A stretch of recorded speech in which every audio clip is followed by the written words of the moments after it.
What you are about to hear tonight are 4 methods for releasing the grip of the mind. They come from ancient wisdom, but they require no particular belief. They ask only your willingness to try. Each method builds upon the last, and together they form a practice that can profoundly transform not only your life, but the lives of everyone around you. Before we begin, feel free to share what time it is and where you're listening from. We hold on to so many things. We hold on to words spoken years ago. We hold on to fears about what tomorrow might bring, to regrets about what yesterday took away. We hold on so tightly that our hands ache, our hearts grow weary, and still we cannot seem to open our fingers and let go. We hesitate because we fear that if we drop these burdens, we will be left with nothing. But when you learn to let go, you do not become empty. You become free and filled with a deep, profound peace. Take a slow, deep breath. Feel the weight of whatever you are carrying. And know that by the end of this journey, you will understand how to set it down. Let us begin with a strange and uncomfortable truth. Someone hurts you. Perhaps they betray your trust. Perhaps they speak cruelly about you to others. Perhaps they make a promise and break it, leaving you alone when you needed them most. This happens. It is part of being human, this vulnerability to one another. And so you are hurt. Once. But then something curious begins. You think about what happened. You replay the conversation in your mind, hearing their words again. You imagine what you should have said. You feel the sting of it fresh, as if it were happening now, in this moment. And then you do it again. And again. Perhaps you do it while trying to fall asleep. Perhaps you do it while driving to work. Perhaps you do it in the shower, in the quiet moments when the mind is left to wander.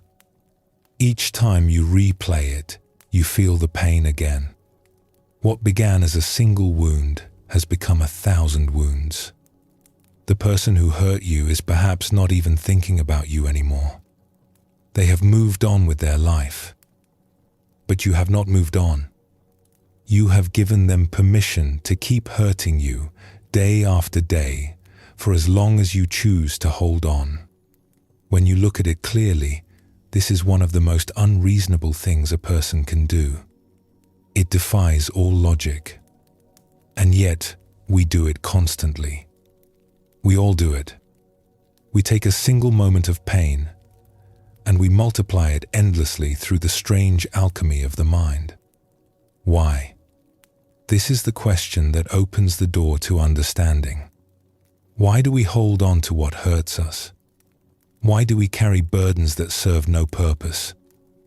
Why, when we could set something down at any moment, do we clutch it tighter instead? The answer is simple, though not easy to accept.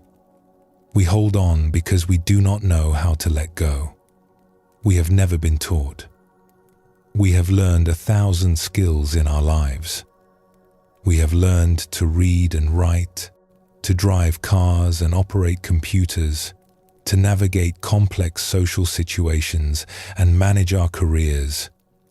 But the skill of releasing, of opening the hand of the mind and allowing things to fall away, this most essential art has been neglected in our education. The good news is that it can be learned. Letting go is not a talent that some people have and others lack. It is not a matter of personality or temperament. It is a skill, as practical and learnable as any other. And once you understand the methods, once you have practiced them and felt their effects, you will wonder how you ever lived without them. before we can learn to let go, we must first understand what we are holding. Imagine for a moment that you could see inside your own mind. Not the thoughts themselves, but the weight of them. Imagine you could see all the things you carry with you through each day, made visible like objects in a room. What would you find there? For most of us, the room would be crowded. There would be old grievances stacked in the corners, gathering dust but never discarded. There would be anxieties about the future, shapeless and heavy, taking up far more space than they deserve. There would be regrets from decades past, still as vivid as the day they were formed. There would be expectations, demands we place on ourselves and others, rigid structures that leave no room for life to unfold naturally. And there, somewhere in the middle of all this clutter, there would be the present moment. Small, cramped, barely visible beneath all the things we have piled on top of it. This is how most people live. They move through their days carrying an enormous, invisible burden, and they have carried it for so long that they have forgotten it is there. They have mistaken the weight for the normal condition of being alive.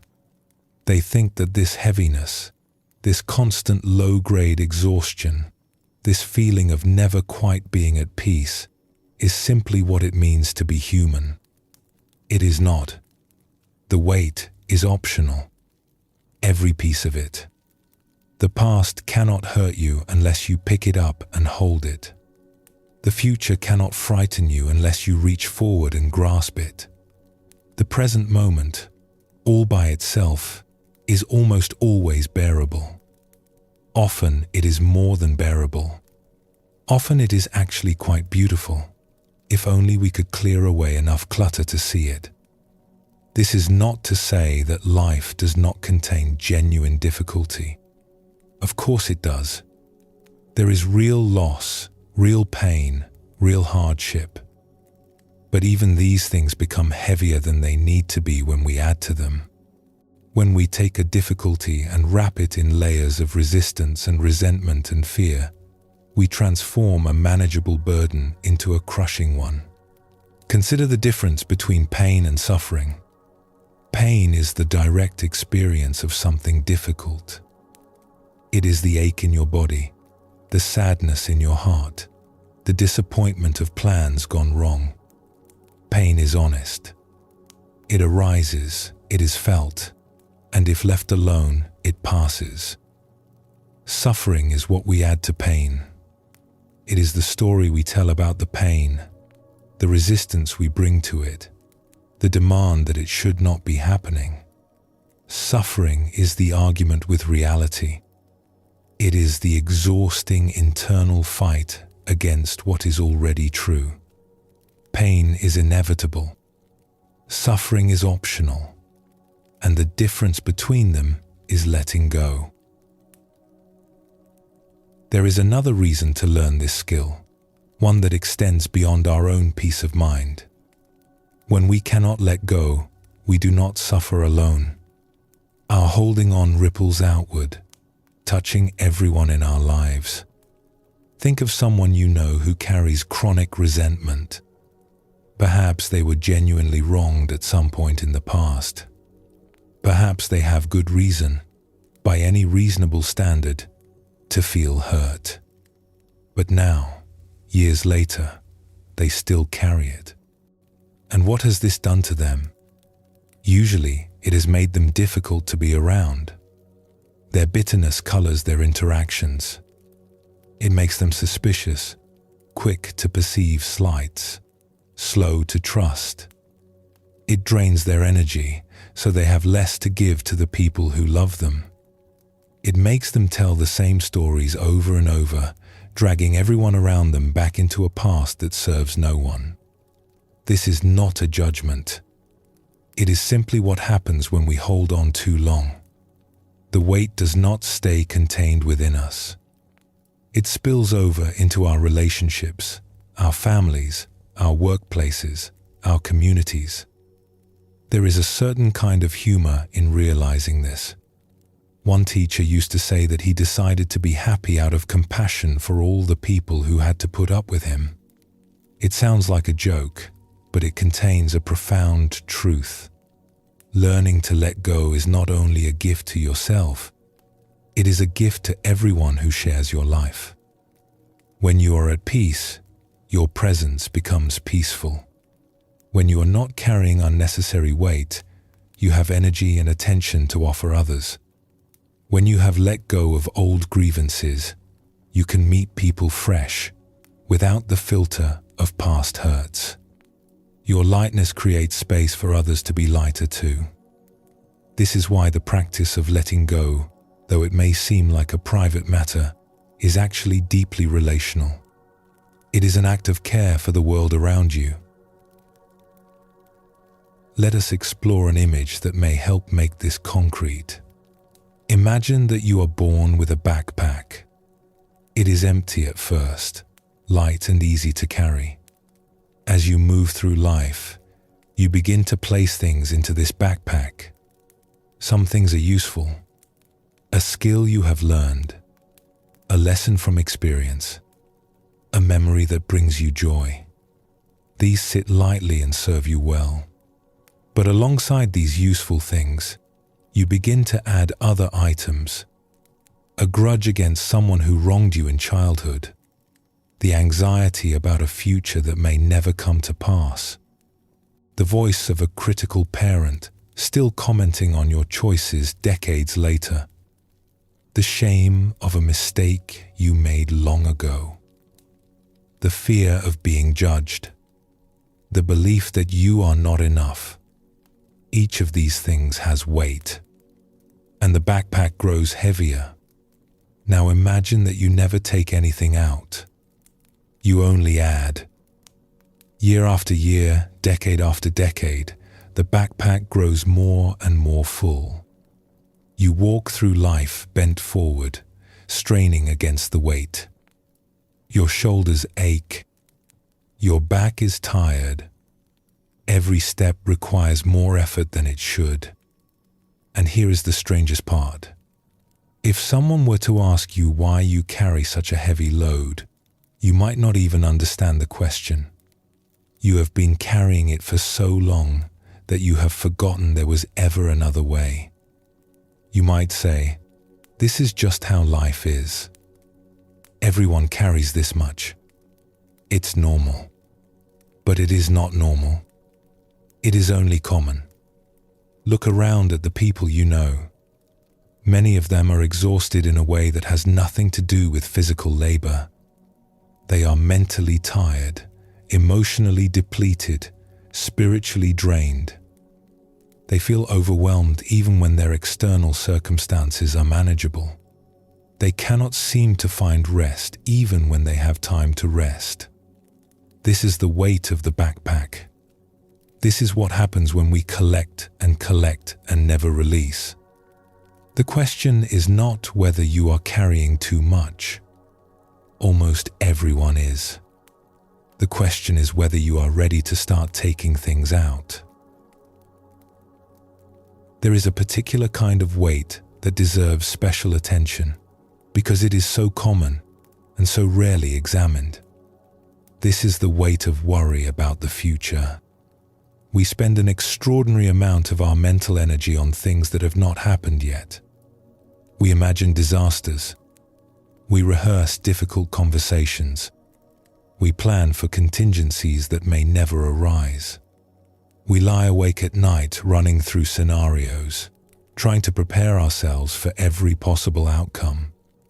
And yet, if we are honest, very little of this worry serves us. The future that actually arrives is almost never the one we imagined. Life is far more surprising than our anxious minds can anticipate. The things we worried most about often fail to materialize. And the real challenges that come are usually ones we never saw coming. This is not to say that all planning is useless. Of course, we should think ahead, make reasonable preparations, act responsibly toward our future selves. But there is a vast difference between practical planning and anxious rumination. Planning says, "What can I do now to be ready?" Worry says, "What terrible things might happen, and can I somehow prevent them by thinking about them enough?"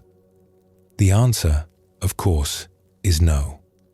Thinking about terrible things does not prevent them. It only makes us miserable in the present. Here is a question worth sitting with. When is the only time you can actually do anything about your future? Right now. This moment. This is the only place where action is possible. The future does not exist yet. It is being constructed moment by moment in the present.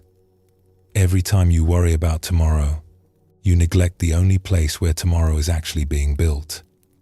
This is why the wisest beings tend to emphasize presence over planning. Not because the future does not matter, but because the present is the only place where the future can be influenced. If you want a peaceful future, cultivate peace now. If you want a kind future, practice kindness now. If you want a healthy future, take care of yourself now. And if you want to stop suffering over a future that may never arrive, you must learn to let go of it, to hold it lightly, to do what you can in this moment and then release your grip on what comes next. Let us explore a situation that many people face, one that brings this teaching into sharp focus. Imagine that you go to see a doctor. Perhaps you have been feeling unwell. Perhaps it is just a routine checkup. But then the doctor says something that changes everything. There is a word like cancer, or serious, or chronic. Suddenly, the future you had imagined is thrown into question. This is a moment of genuine difficulty. The body is facing a real challenge. There is legitimate reason for concern, for action, for seeking help and support. But watch what the mind often does in such moments. It does not simply acknowledge the difficulty and then focus on what can be done. Instead, it begins to spin. It projects forward into imagined futures. It rehearses conversations with loved ones. It constructs scenarios of decline, of loss, of suffering. It asks, "What if?" 1,000 times, each question leading to darker and darker places. And while the mind is doing all this, what happens to the body? The stress response kicks in. Cortisol floods the system. Sleep becomes difficult.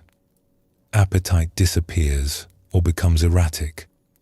The immune system, which needs all its resources to address the actual illness, is now also fighting the effects of chronic anxiety. In other words, the person who is already sick begins to worry themselves sicker. The mind, in its attempt to prepare for difficulty, creates additional difficulty. The weight in the backpack doubles and then doubles again. There is a kind of madness in this when you see it clearly.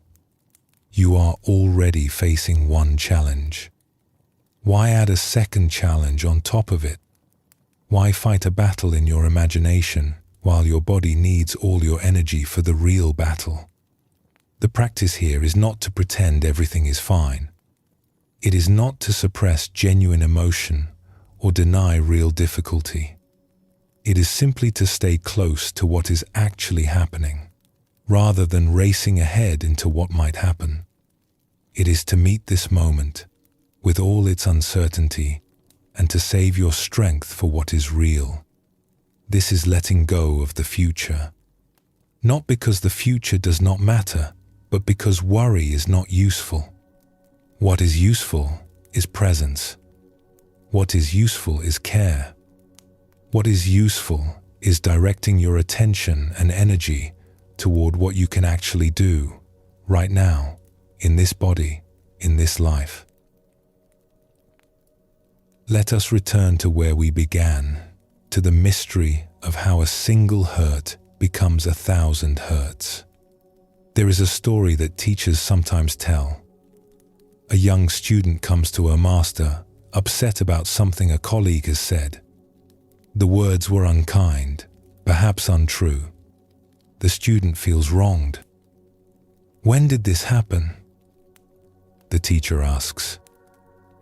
"3 weeks ago," the student replies. "And how many times have you thought about it since then?" The student pauses.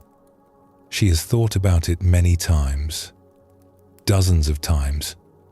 Perhaps hundreds. She has replayed the conversation in her mind, imagined different responses she might have given, felt the flush of anger and hurt again and again. Each time you think about it, the teacher says gently, you are hurt again. Not by your colleague, who has moved on with their life and is probably not thinking about this at all, but by your own mind, which keeps returning to the wound and reopening it. The student protests. "But I can't help thinking about it. It just comes up." "Perhaps," the teacher says. "But once it comes up, you have a choice. You can pick it up and examine it, turn it over, feel its weight, rehearse all the reasons you are justified in your hurt.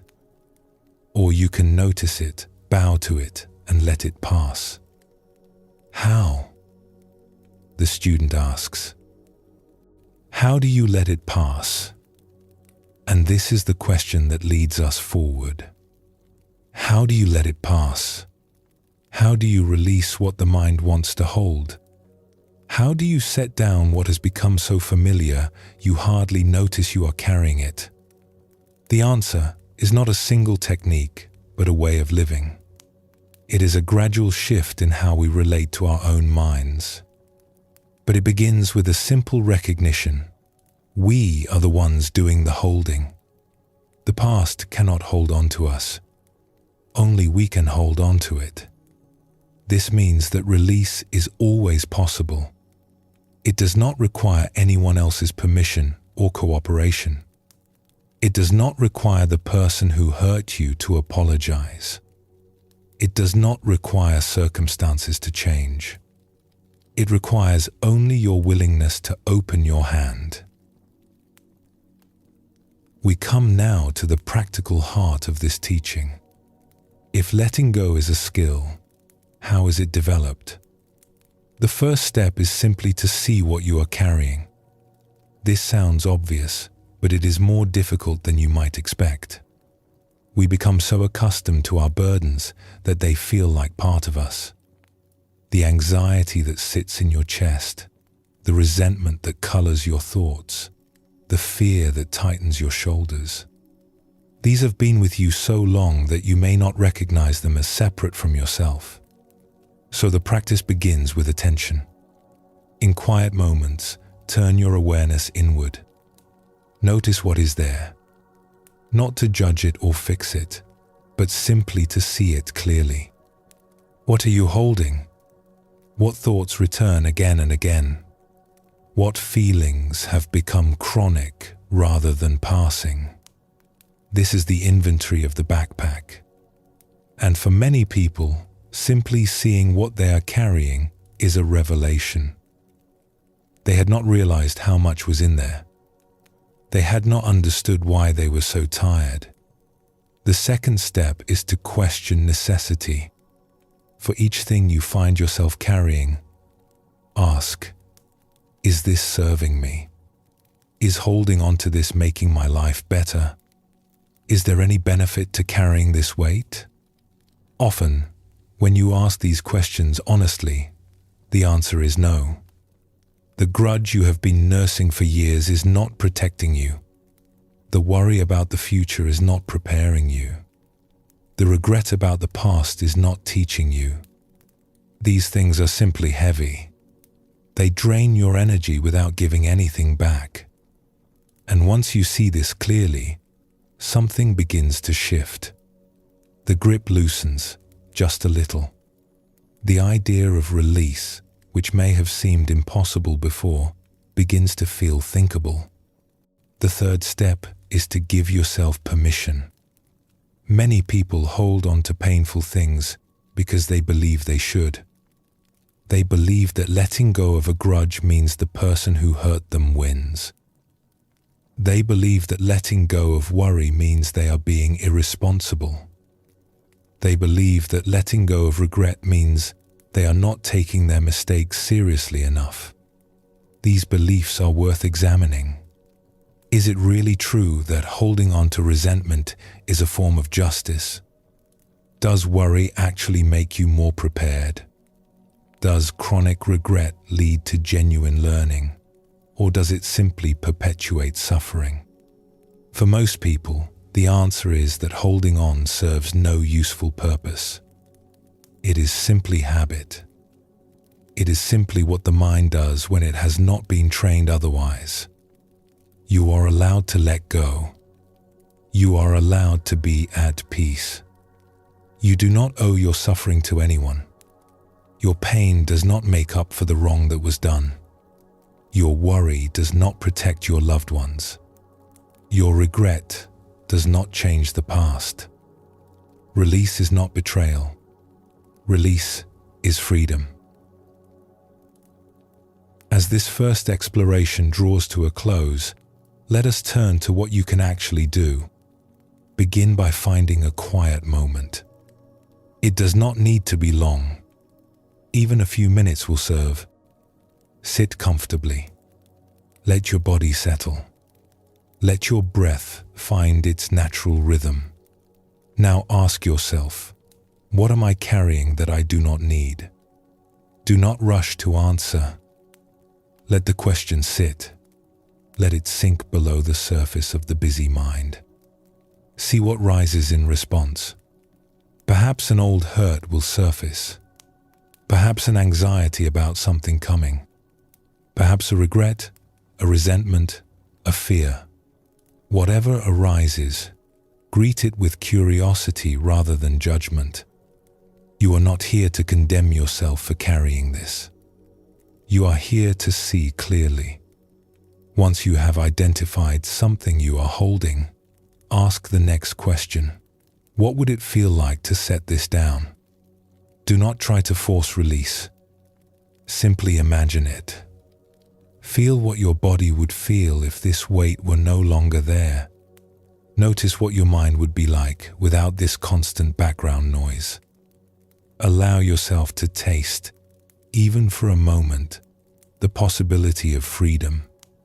This taste is important. Many people have been carrying their burdens for so long that they cannot remember what lightness feels like. They need to be reminded that another way of being is possible.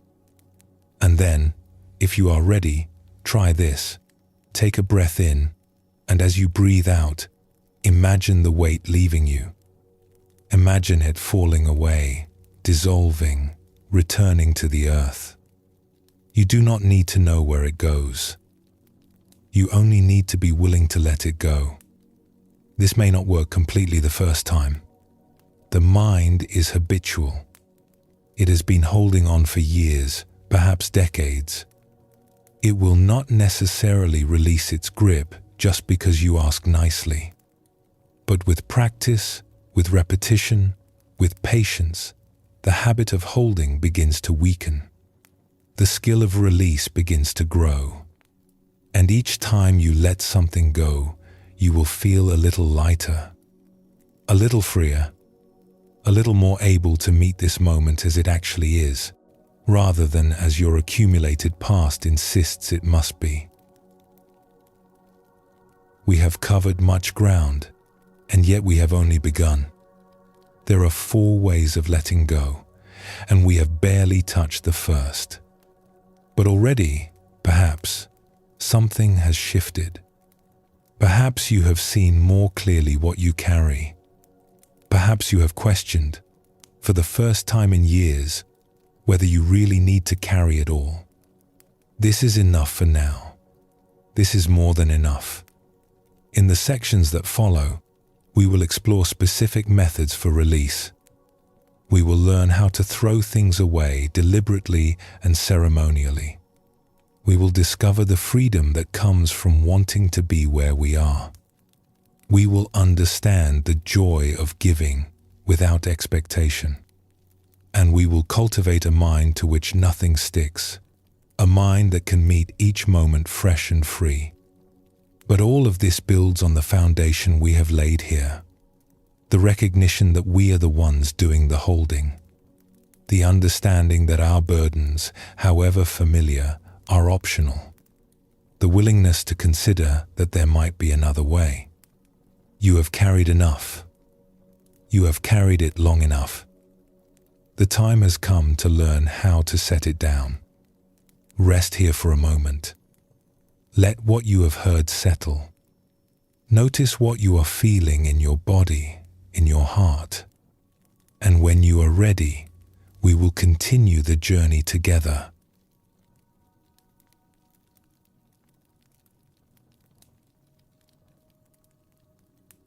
Now that we have seen what we carry, the question becomes practical.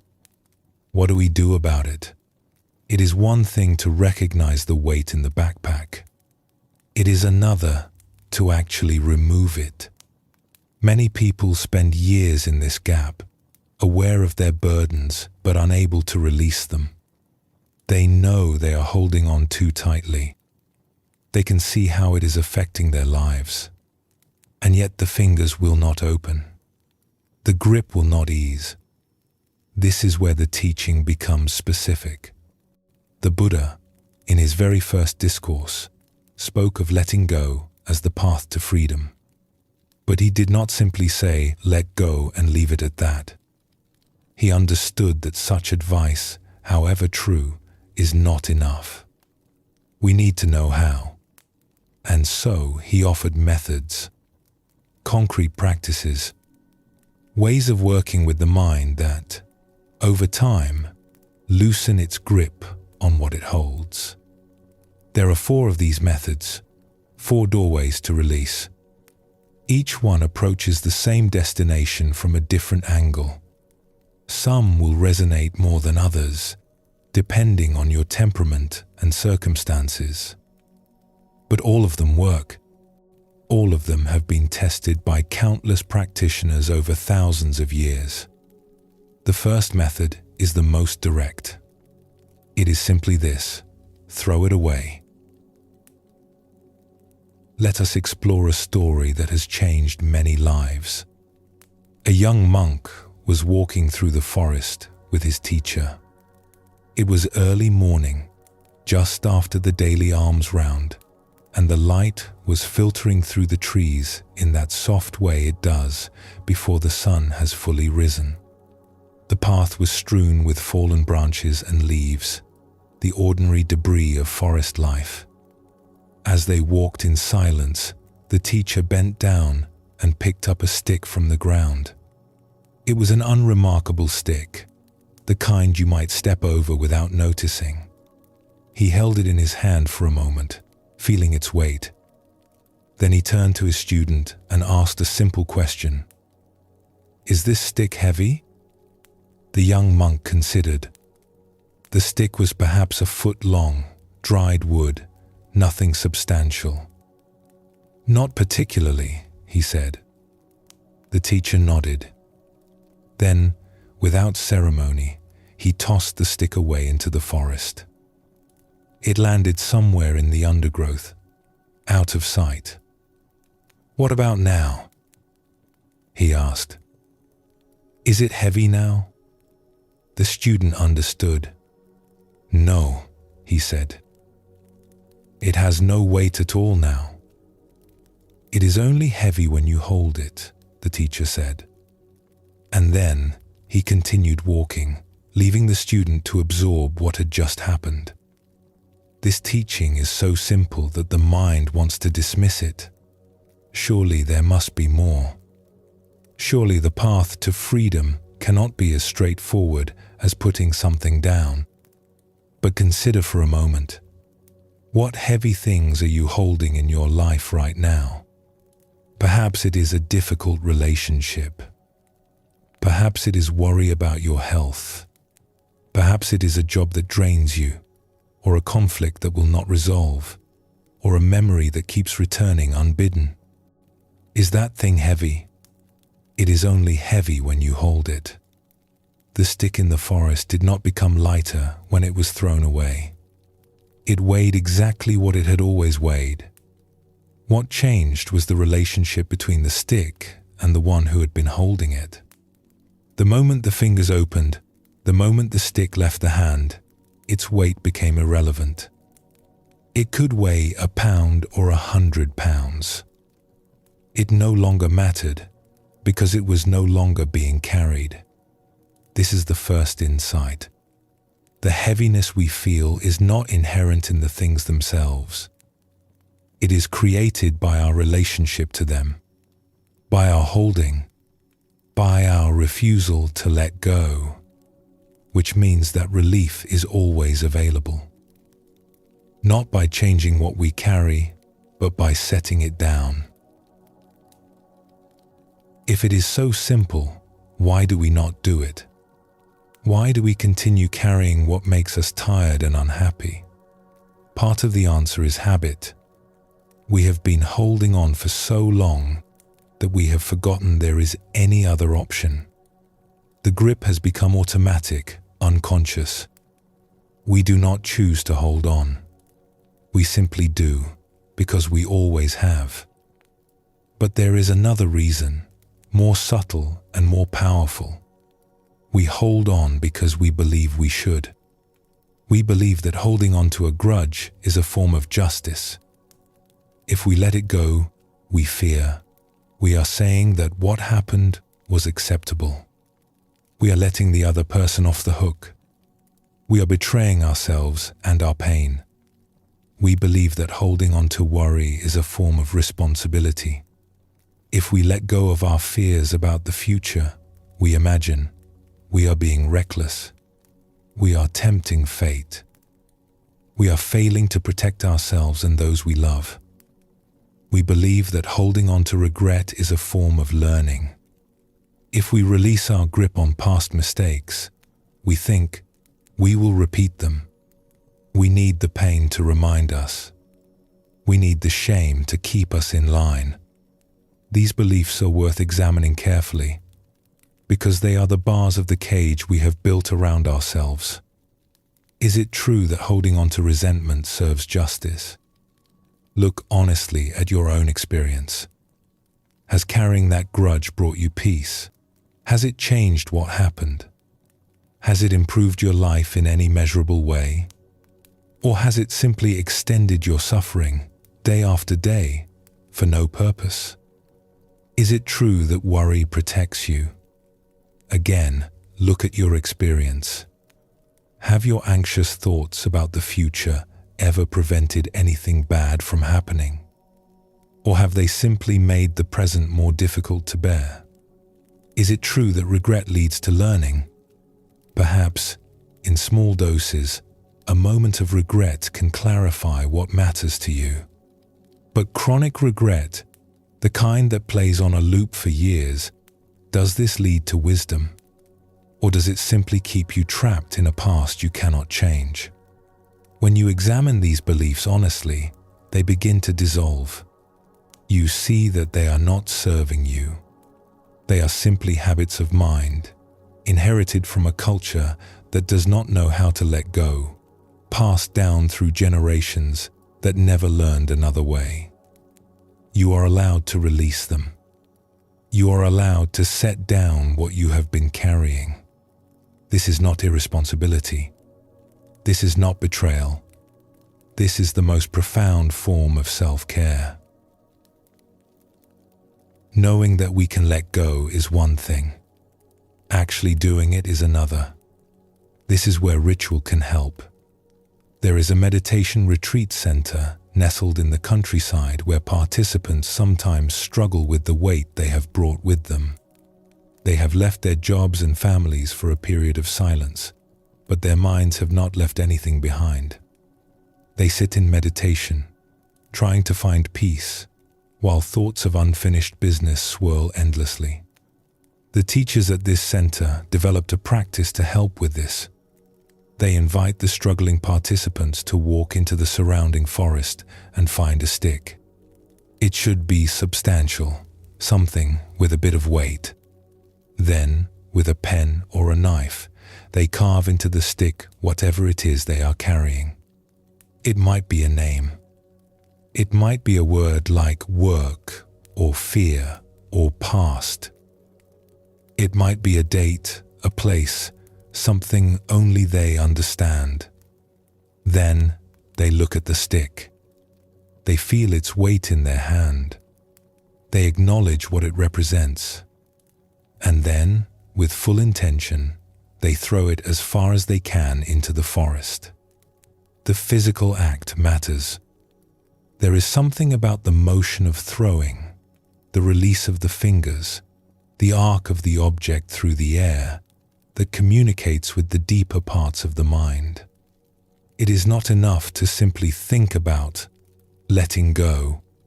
The body needs to be involved. The ritual makes it real. Some people have adapted this practice in their own ways. One teacher suggested finding a stone, painting a word on it with spray paint, and then throwing it into a river. The stone sinks. The water closes over it. No trace remains. Others write their burdens on paper and burn them, watching the smoke carry the words away. Others bury things in the earth, returning them to the ground from which they came. The specific method matters less than the intention behind it. What matters is the deliberate choice to release, the ceremonial marking of a transition, the acknowledgement that something is being put down, consciously and completely.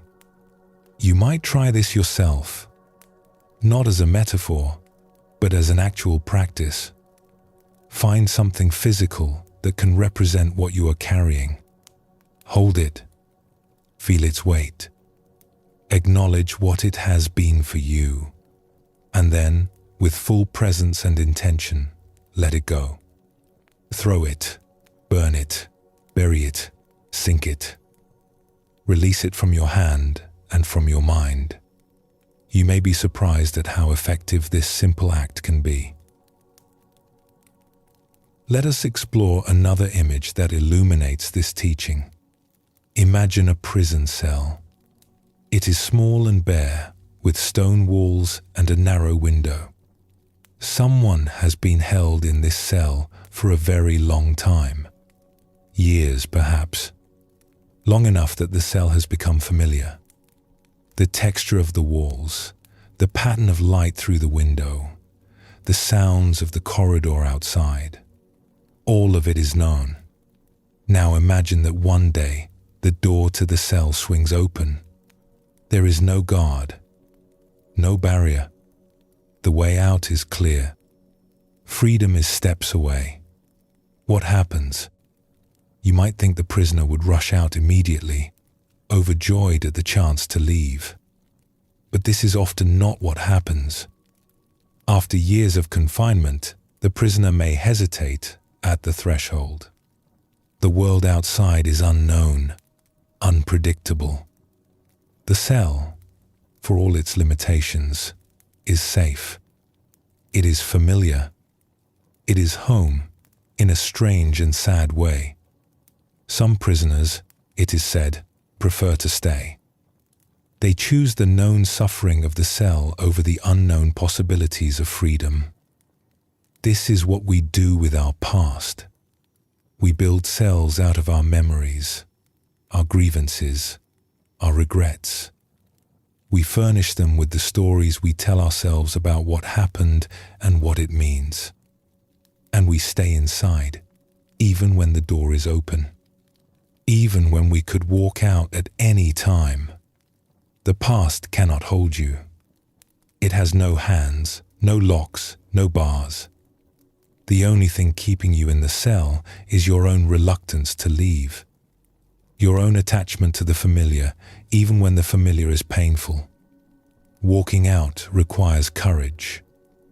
It requires a willingness to step into the unknown, to leave behind the identity you have built around your suffering. If you are no longer the person who was wronged, who are you?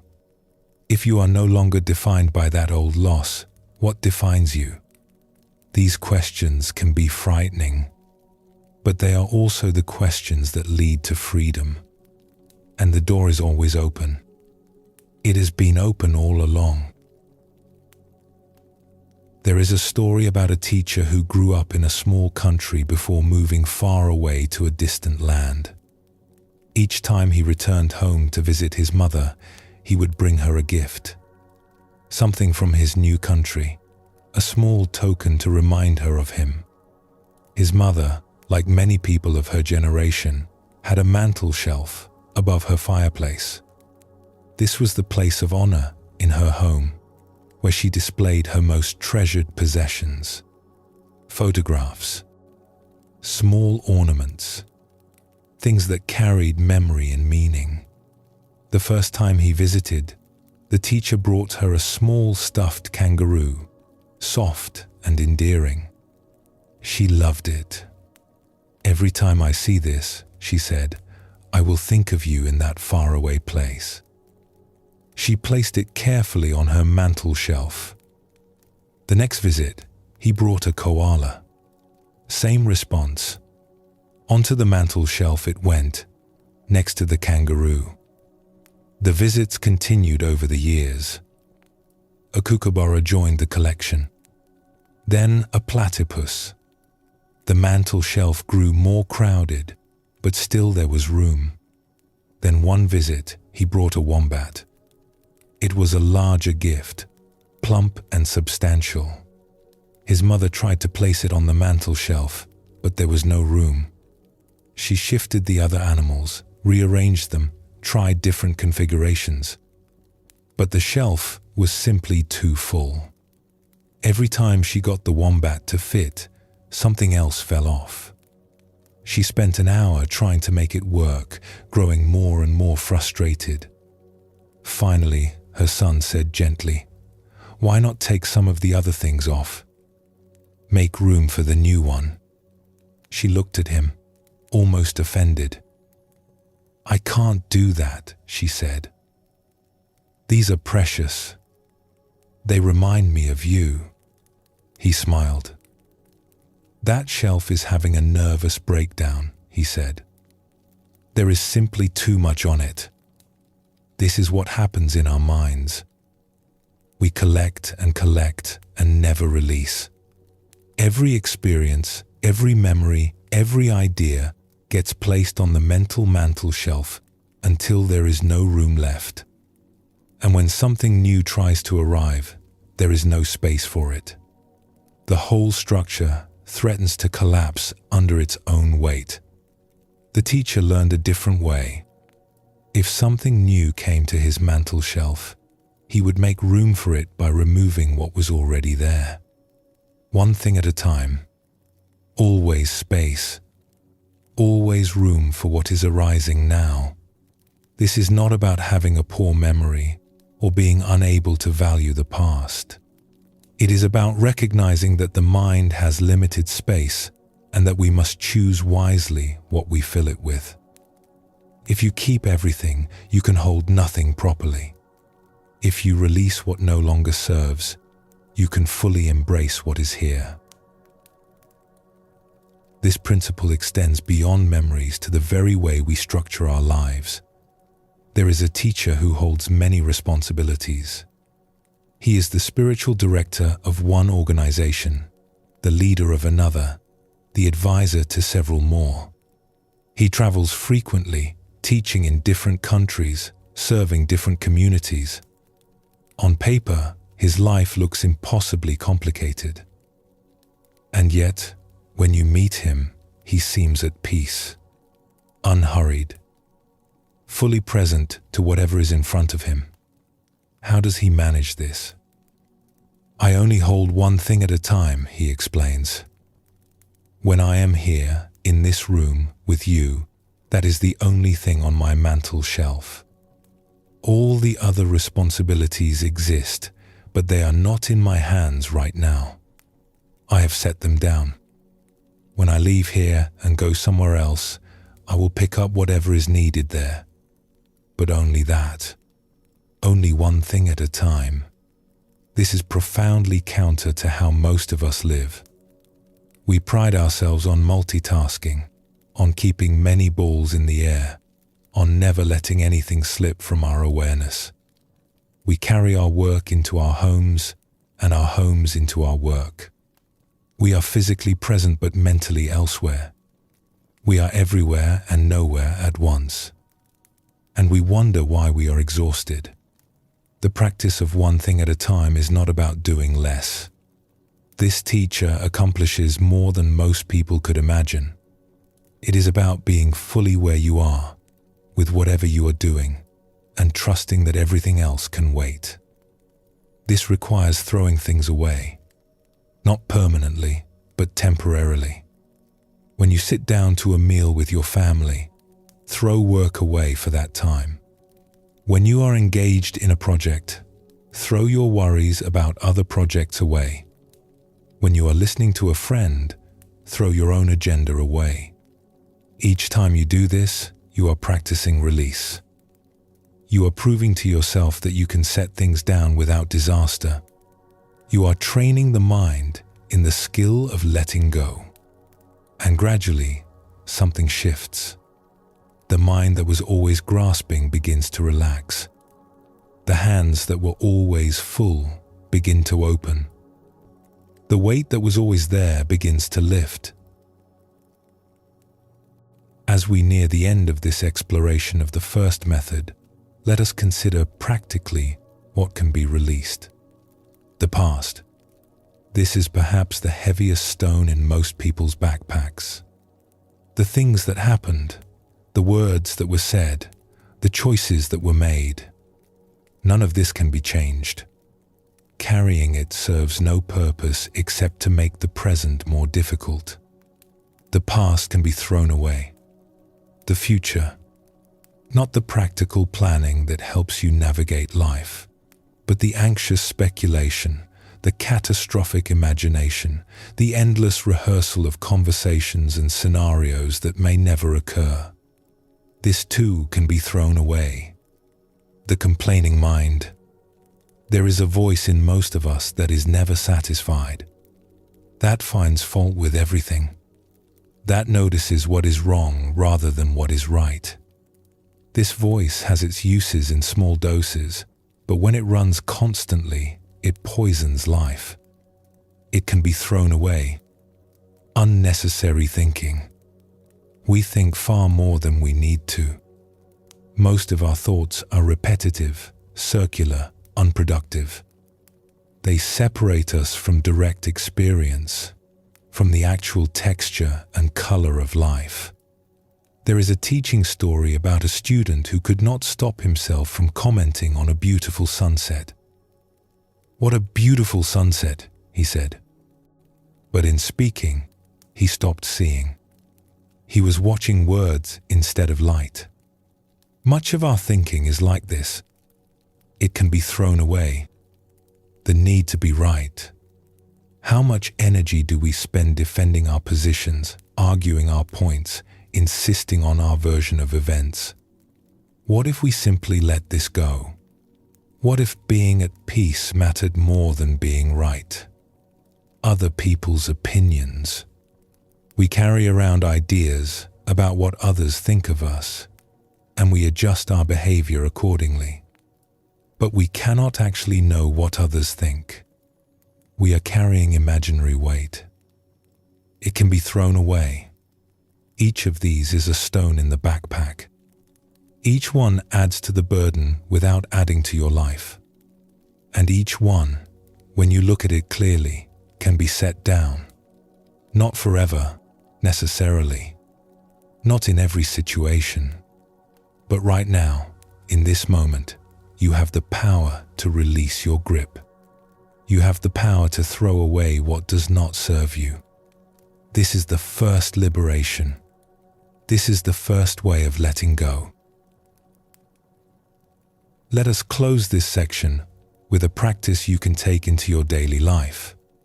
Each morning, before the day begins, take a moment to check your backpack. Notice what you are carrying. Are there things from yesterday that do not need to come with you today? Resentments, worries, unfinished mental arguments? See if you can consciously set them down before you begin. Each evening, before sleep, do the same thing in reverse. What did you pick up during the day that does not need to stay? The frustrating conversation, the anxious thought, the self-critical voice? See if you can leave these outside the bedroom so you can sleep in peace. And throughout the day, when you notice yourself growing heavy, pause. Ask yourself, what am I holding right now? Is it necessary? Can I set it down, even for a moment? The more you practice this, the more natural it becomes. The grip that once seemed permanent begins to loosen. The hands that were always clenched begin to open. You will not become irresponsible. You will not stop caring about what matters. If anything, you will care more effectively, because you will have energy that was previously being drained by unnecessary weight. The skill of throwing away is not about becoming empty. It is about becoming free. Rest here for a moment. Feel what it might be like to carry less. And when you are ready, we will explore the second way of letting go together.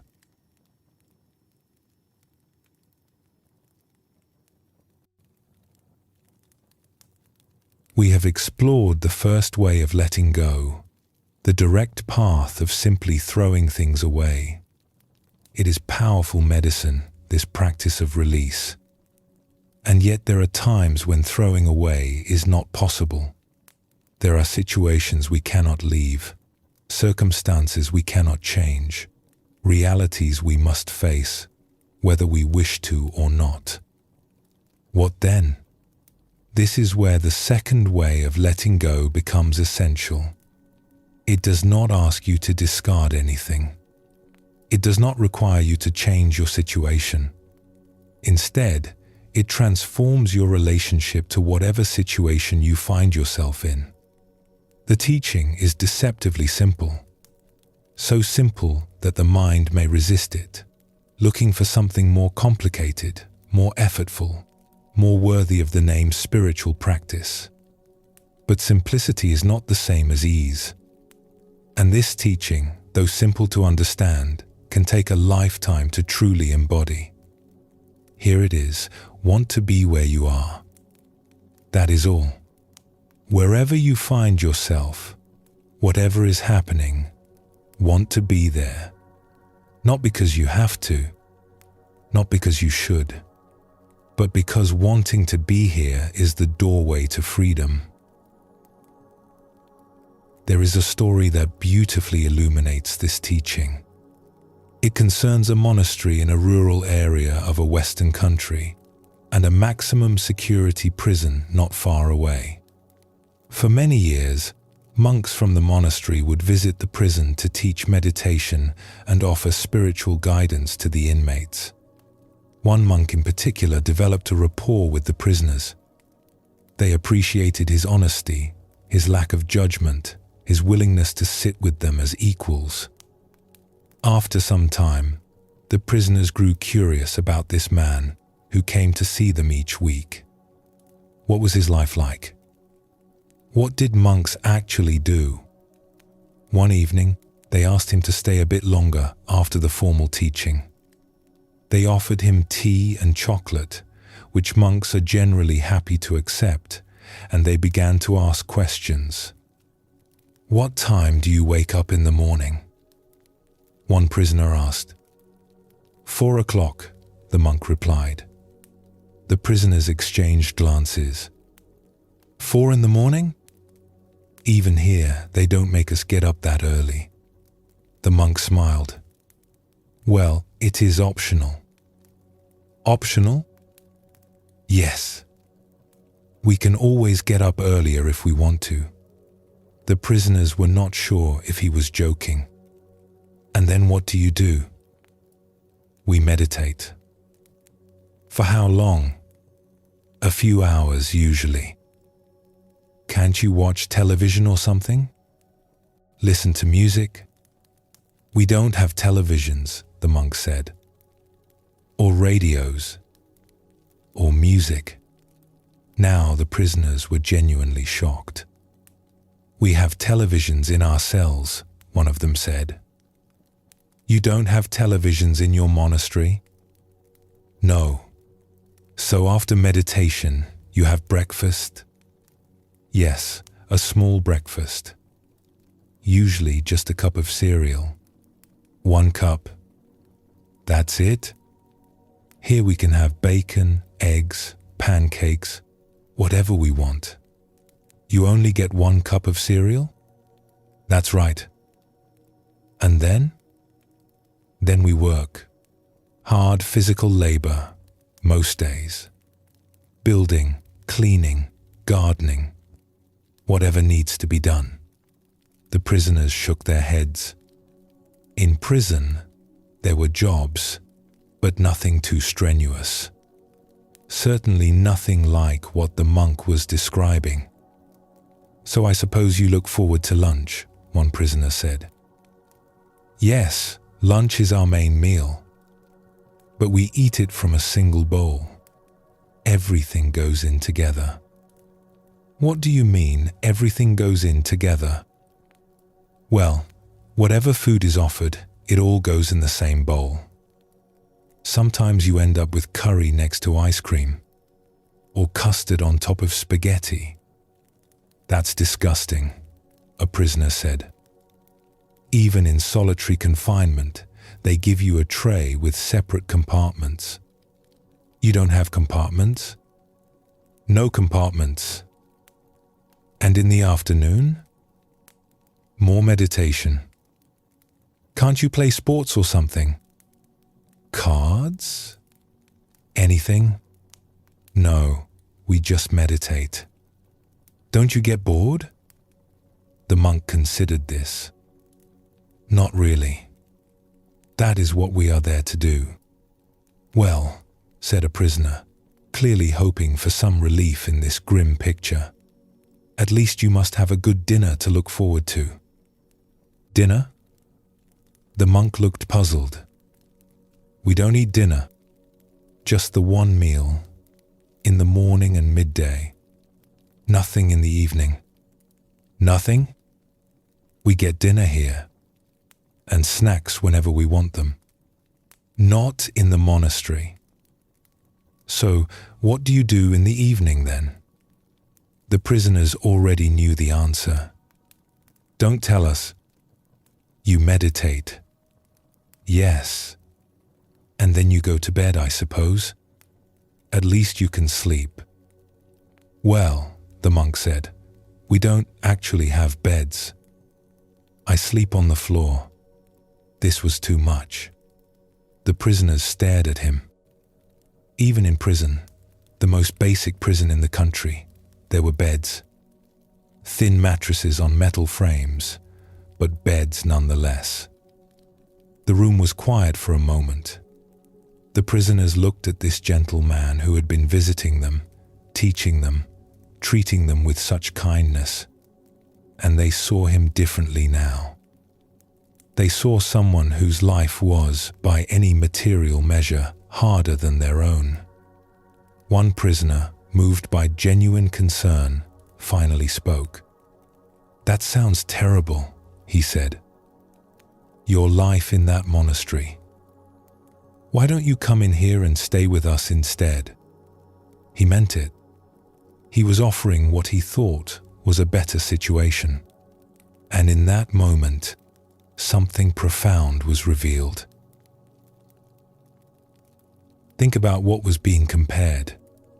A monastery with no television, no music, no comfortable beds, no evening meals, no entertainment of any kind. A place where you wake before dawn, work hard all day, eat simple food from a single bowl, and sleep on the floor. And a prison. A maximum security prison, to be sure, with walls and guards and locked doors, but also with televisions in the cells, decent food on proper trays, beds to sleep in, and far less demanding physical labor. By any objective measure, the prison was more comfortable than the monastery. And yet people were desperate to leave the prison. They counted the days until their release. They dreamed of freedom. Some even risked their lives trying to escape. While at the monastery, there was a waiting list. People applied and hoped to be accepted. Once there, they stayed for years, decades, entire lifetimes.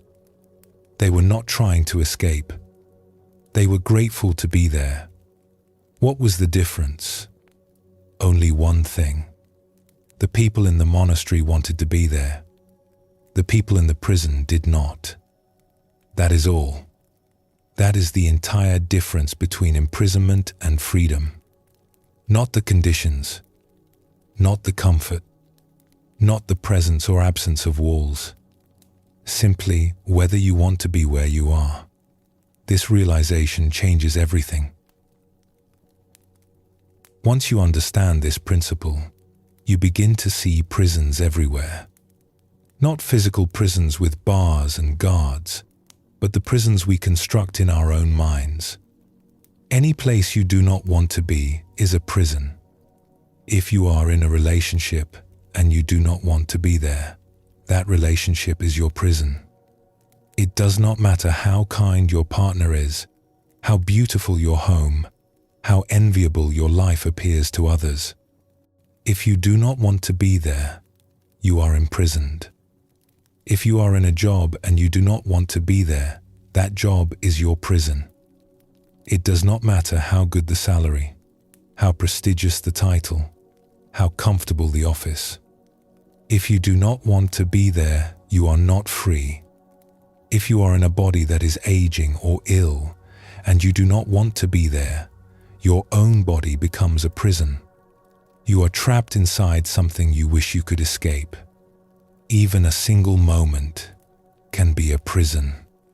Sitting in a room, listening to someone speak, and wishing you were somewhere else. That room, that moment, becomes a cell. We do this constantly. We imprison ourselves dozens of times a day, simply by not wanting to be where we are. And here is the remarkable thing. We can free ourselves just as easily. Not by changing our circumstances, but by changing our wanting. When you want to be where you are free. Instantly. Completely. It does not matter what is happening around you. It does not matter how difficult the situation appears. If you want to be there, you are not imprisoned. This is contentment. Not as passive resignation, not as giving up on life, but as active liberation. The deliberate choice to want what is, rather than to want what is not.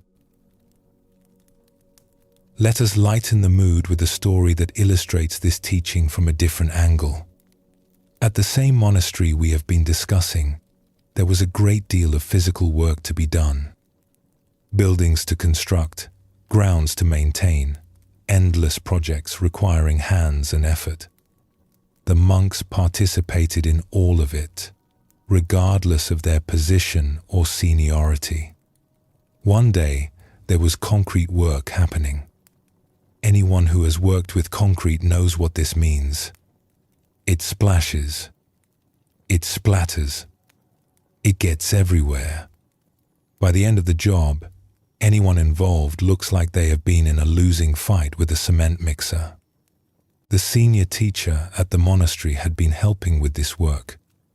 He enjoyed it, actually. There is something satisfying about physical labor, about building something with your hands, about getting thoroughly dirty in service of something worthwhile. As he was walking back to his quarters to clean up, still covered head to toe in concrete dust and splatter, he passed a visitor. She was an elegant woman in expensive traditional dress. clearly someone of refinement and status. She had come to meet the famous teacher she had heard so much about. She looked at this filthy figure approaching her and felt a moment of distaste. Clearly, this was some junior monk, some laborer. Certainly not the wise teacher she had traveled to see. "Excuse me," she said. "I have come to meet the abbot. Can you tell me where I might find him?" The monk thought quickly. "If you go to the main hall," he said, "I believe he will be there in about 15 minutes. The woman thanked him and walked toward the hall. The monk hurried to his room, took a quick shower, changed into clean robes, and made his way to the hall by a different route. When he arrived, freshly presentable, the woman was waiting. "I am the one you are looking for," he said. She never recognized him as the same person. They had a wonderful conversation. He spoke about the monastery, about the teachings, about the path to peace. She was deeply moved by his wisdom and presence. As she was preparing to leave, she felt she should mention something. "You have a beautiful monastery here," she said, "and you are clearly a wonderful teacher. But if you don't mind me saying, I saw a very dirty monk when I arrived. Perhaps you should speak to him about his appearance." The teacher nodded gravely. "I will speak to him later," he said. And he did. This story is amusing, but it also reveals something important. The teacher was not suffering while covered in concrete. He was not imprisoned by the hard work, the dirt, the physical discomfort. He wanted to be there. He chose to be there. And so the experience, rather than being an ordeal, was simply life being lived fully. This is what becomes possible when you want to be where you are. Even hard things become simply things. Even difficult moments become simply moments.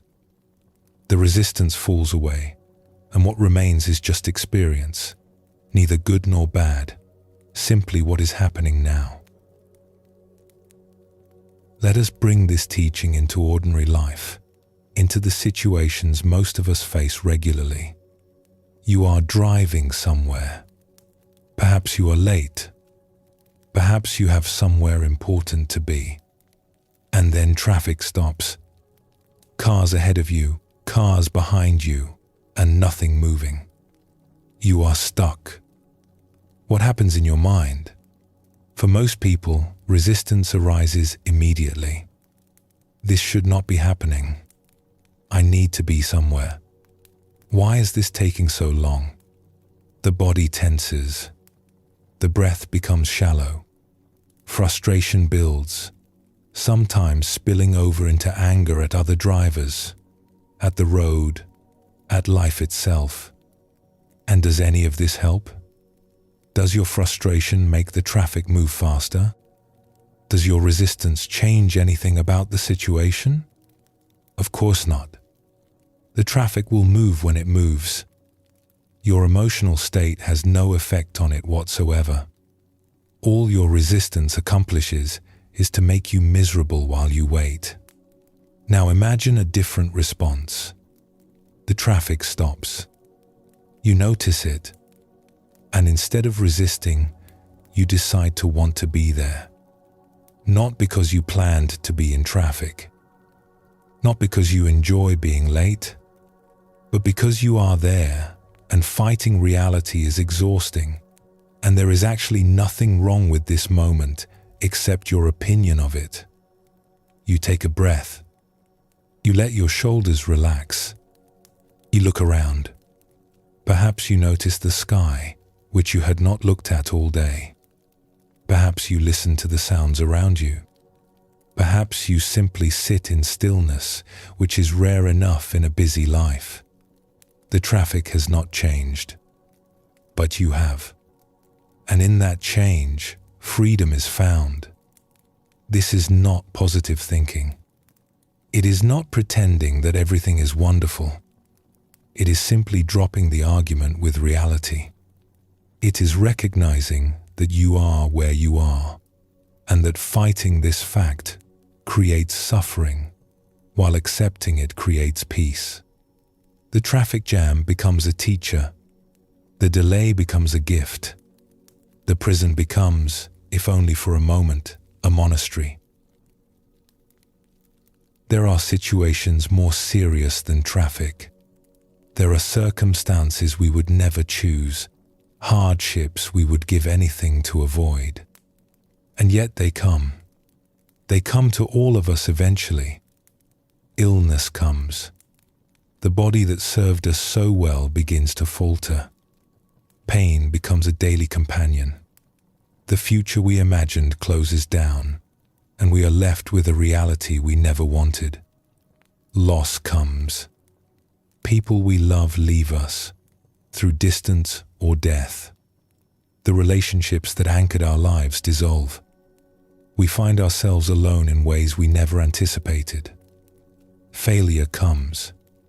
The career we built crumbles. The plans we made fall apart. We are left standing in the rubble of our expectations. And ultimately, death comes. Our own death, approaching with whatever speed it chooses, indifferent to our preferences. In these situations, the first way of letting go may not be available. You cannot throw away your illness. You cannot discard your grief. You cannot simply set down the fact of your own mortality. What then? This is where the second way becomes not just useful but essential.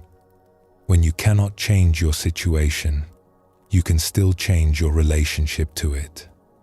When you cannot escape where you are, you can still choose to want to be there. This sounds almost cruel to suggest. How can anyone want to be sick? How can anyone want to be dying? But consider the alternative. If you do not want to be where you are, you suffer twice. Once from the difficulty itself, and again from your resistance to it. You add mental anguish to physical pain. You pile despair on top of loss. People who face serious illness sometimes discover something unexpected. When they stop fighting, when they accept where they are, a strange peace becomes available. Not happiness exactly, but a kind of freedom. The freedom of no longer being at war with reality. They are still sick. The symptoms have not changed, but something in them has surrendered, and in that surrender, they find rest. This is not giving up. It is not passive resignation. It is recognizing that some things cannot be changed, and that peace is still possible even in unchangeable circumstances. Let us speak of dying, because this is where the teaching becomes most profound. There comes a time for each of us when death is near. The body is failing. The end is approaching. There is no more treatment, no more hope of recovery. Only the final passage remains. For many people, this is a time of terrible struggle. They fight against what is happening. They rage against the dying of the light. They refuse to accept the unacceptable. And their final days are filled with anguish. Not just the physical discomfort of a body shutting down, but the mental torment of resistance, of denial, of a desperate wish to be anywhere other than where they are. They make a prison of their own body in its final moments. But there is another way. Some people, facing the same circumstances, find peace. They accept that they are dying. They want to be where they are, even if where they are is the threshold of death. This does not mean they wanted to die. It does not mean they are glad their life is ending. It simply means they have stopped fighting. They have dropped the argument with reality. They have chosen to be present for their own death, rather than struggling against it. These people often die with a quality of grace that touches everyone around them. Their final days, though difficult, are not desperate. Their last breaths, though the end of everything they knew, are peaceful. This is what becomes possible when you want to be where you are. Even at the very end, the teaching we have been exploring is not just about being happier in traffic jams or more content in difficult jobs. It is about something much deeper. It is about the possibility of being free in any circumstance whatsoever, including the final circumstance that none of us can avoid. Before we move on, we must address a concern that often arises at this point. Does wanting to be where you are mean giving up on change? Does contentment mean accepting injustice, tolerating mistreatment, staying in situations that genuinely need to change? No, and understanding this distinction is crucial. Contentment is about your inner state, not your outer actions. You can be deeply at peace with this moment and still work to change what needs changing. You can want to be where you are and still take steps towards something better. In fact, contentment often makes positive change more possible, not less. When you are not burning with resistance, you see more clearly. When you are not fighting reality, you have more energy for constructive action. When you are at peace with what is, you can respond skillfully rather than reacting blindly. The person in an unhealthy relationship can want to be where they are, in this moment, while also recognizing that change is needed and taking steps to create it. These are not contradictory. The wanting to be here is about this moment. The action for change is about the next. Contentment is not about becoming passive. It is about becoming free. And from freedom, wise action becomes possible. How do you cultivate this quality of wanting to be where you are? How do you transform the prisons of daily life into spaces of freedom? It begins with a simple question, asked again and again throughout your day. Do I want to be here? Ask it in the morning when you wake. Do I want to be in this bed, in this body, facing this day? If the answer is no, notice that. Notice the subtle imprisonment you have created before the day has even begun. Then try something. Try wanting to be there. Not because you should, not because it is the right thing to do, but as an experiment. See what happens in your body when you shift from resistance to acceptance. Notice if anything changes in your mind.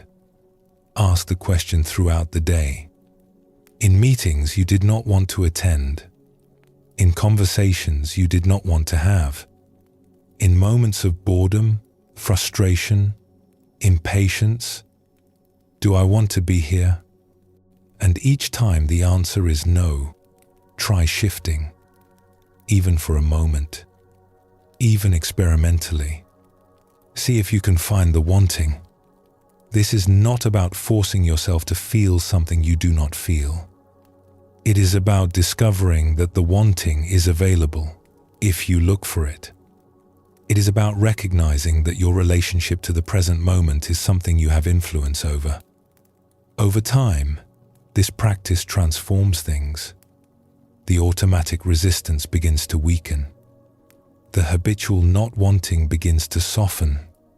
You find yourself more often at peace with where you are, not because you have given up on life, but because you have stopped fighting it. And in that peace, something remarkable happens. Life becomes simpler, easier, more enjoyable. Not because circumstances have changed, but because you have.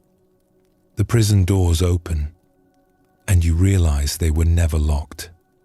Rest here for a moment. Notice where you are right now. Can you want to be here? Can you find even for this breath, the freedom of contentment. Take your time, and when you are ready, we will explore the third way of letting go together.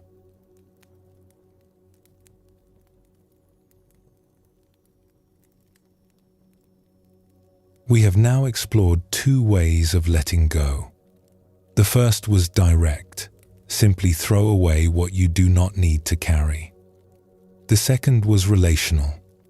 Change how you hold what cannot be thrown away by wanting to be where you are. Both of these methods work with what is already present. They address the burdens we have accumulated, the situations we find ourselves in. They are, in a sense, remedial. They help us deal with what has already happened. The third way of letting go is different. It is preventive. It stops the weight from accumulating in the first place. It addresses the root cause of so much of our suffering, which is not the things we carry, but the way we pick them up. This third method concerns how we give. Not just the giving of money or gifts, though that is part of it, but the giving of our attention, our energy, our love, our work, our very lives. Everything we do can be understood as a form of giving, and the way we give determines whether we accumulate freedom or bondage. The teaching is this: give expecting nothing back in return. This sounds simple, perhaps even obvious, but look closely at your own life, and you will see how rarely you actually do it. Look at your relationships, your work, your spiritual practice. See how much of what you call giving is actually a form of exchange, a transaction with expected returns, and see how much suffering this creates. Let us explore a story that reveals how foreign this concept has become in modern life. A woman called a meditation center one afternoon. She had heard there was a teacher there who gave talks on spiritual topics, and she was curious to attend. But she had a practical question first. "How much do you have to pay to get in?" she asked. "Nothing," said the person who answered. "There is no charge." There was a pause on the line. The woman seemed confused. "I don't think you understand me," she said. "How much money do you have to pay to get through the door?" "There is no money required. You simply come in, listen to the talk, and leave when it is over." Another pause, longer this time. The woman's voice took on a note of frustration, as if she were speaking to someone who did not understand basic concepts. "Listen," she said slowly. "How much dollar and cents do I have to cough up to come to this talk?" "Madam," came the patient reply, "you do not have to cough up anything. There is no fee to enter, no fee to leave. We do not ask for donations at the door. We do not pass a collection plate. We do not give you materials asking for money afterward. It is completely free. You simply come, you listen, and you go." There was a very long pause now. The woman was genuinely struggling to understand what she was being told. In her experience, nothing worked this way. Everything had a price. Everything was an exchange. Finally, with a tone of utter sincerity, she asked the question that revealed everything. "Well, what do you guys get out of this then?" She could not conceive of giving without getting. It was outside her frame of reference. The idea that someone might offer something of value simply because they wanted to give it, with no expectation of return, was incomprehensible. And yet this is exactly what the third way of letting go asks of us. Most of what we call giving is not really giving at all. It is exchanging. We give to our partners, but we expect love in return. We give to our children, but we expect gratitude and obedience. We give to our friends, but we expect loyalty and support. We give at work, but we expect recognition and advancement. We give to charitable causes, but we expect to feel good about ourselves, or to be seen as generous, or to receive some spiritual merit. None of this is wrong, exactly. Exchange is a natural part of human life. We live in relationship, and relationships involve reciprocity. But there is a problem with exchange that becomes clear when you examine it closely. When you give expecting something in return, you have not really let go of what you gave. You have simply converted it into a different form. You have traded one thing for another, and now you are holding the expectation of return. And what happens when that return does not come? You feel cheated, resentful, hurt. You gave so much, and you received so little. You expected appreciation and got indifference. You expected love and got neglect. You expected recognition and got overlooked. This is not the suffering of having lost something.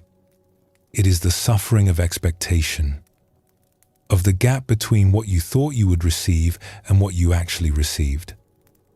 And this suffering is entirely optional. It exists only because of how you gave. When you give expecting nothing back in return, there is no gap. There is no expectation to be frustrated. You gave because you wanted to give. The giving itself was complete. Whatever happens afterward is separate and cannot diminish what you offered.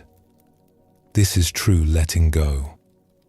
Not just releasing what you hold, but releasing your grip on the future consequences of your actions. In many places where people gather for spiritual teaching, you will find the names of donors prominently displayed. Plaques on walls, inscriptions over doorways, bricks with names etched into them, lists in programs and newsletters. This is how giving usually works. You give and you receive recognition. Your generosity is acknowledged. Your name is preserved. There is an exchange, even if the currency is not money, but reputation. There is a meditation center that operates differently. The main hall where teachings happen was built entirely through donations. Thousands of people contributed, some giving large sums, some giving whatever they could afford.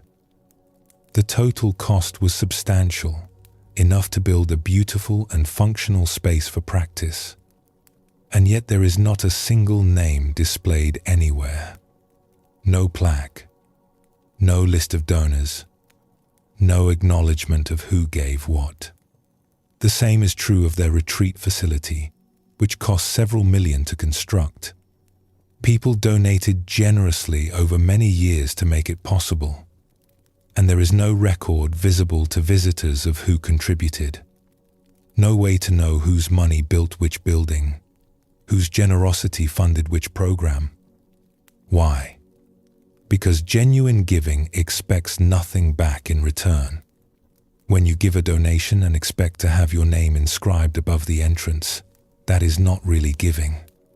That is purchasing advertising space. That is buying recognition.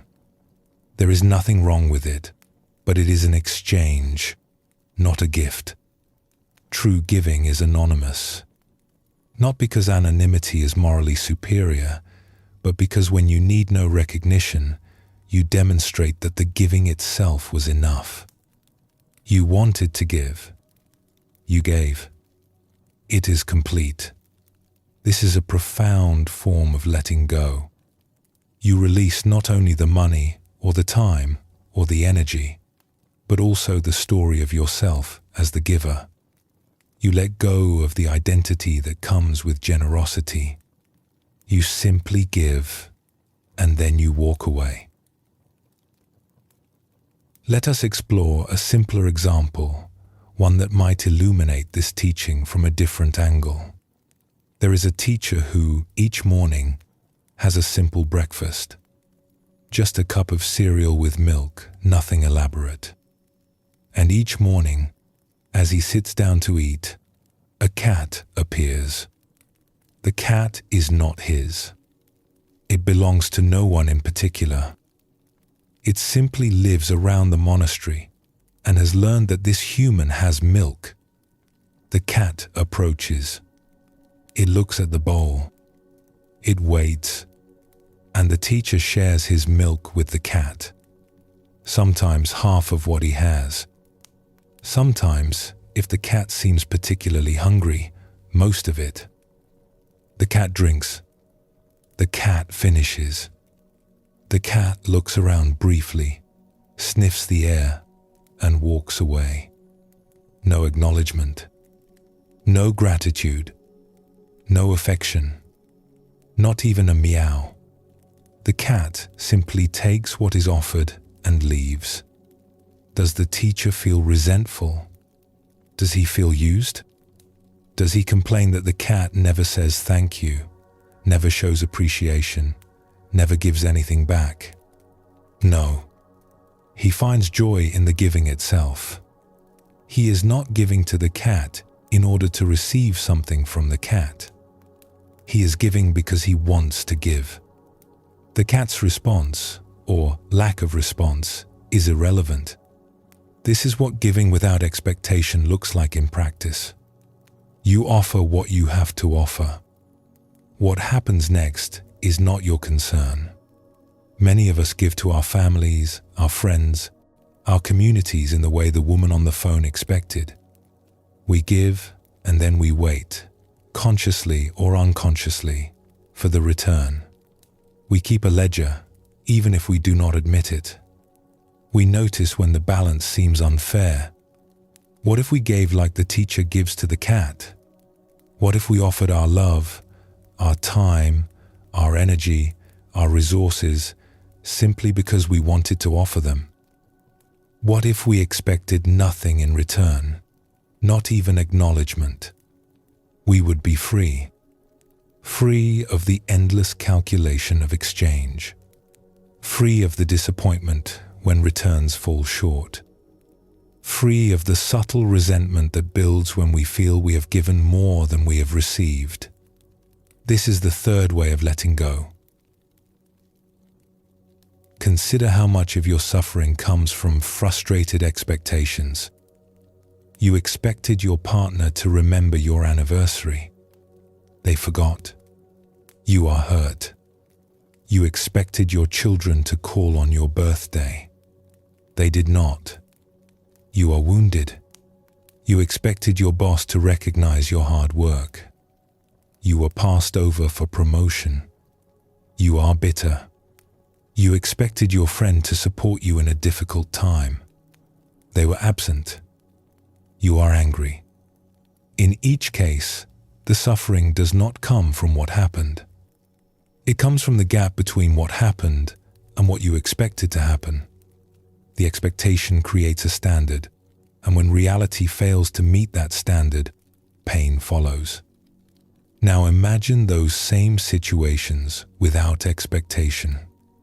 Your partner forgets your anniversary, but you had no expectation that they would remember. So there is no gap. There is simply what happened, which you can address or not address as seems wise. Your children do not call on your birthday, but you gave them life and love without expecting anything in return. So their silence does not wound you. You simply notice it and continue with your day. Your boss does not recognize your work, but you did the work because you wanted to do it, because it was yours to do. So the lack of recognition does not diminish what you offered. Your friend is absent in your difficulty, but you never expected them to be present. So their absence is simply information, not betrayal. This is not about becoming cold or disconnected. It is about becoming free. When you give without expectation, you are not vulnerable to the whims of others. Your peace does not depend on their behavior. You have given completely, and that completeness cannot be taken from you. This teaching transforms not only how we relate to others, but how we relate to spiritual practice itself. Many people come to meditation expecting to get something. They want peace. They want clarity. They want enlightenment. They want to feel better, sleep better, be less anxious, be more focused. They approach practice as a transaction.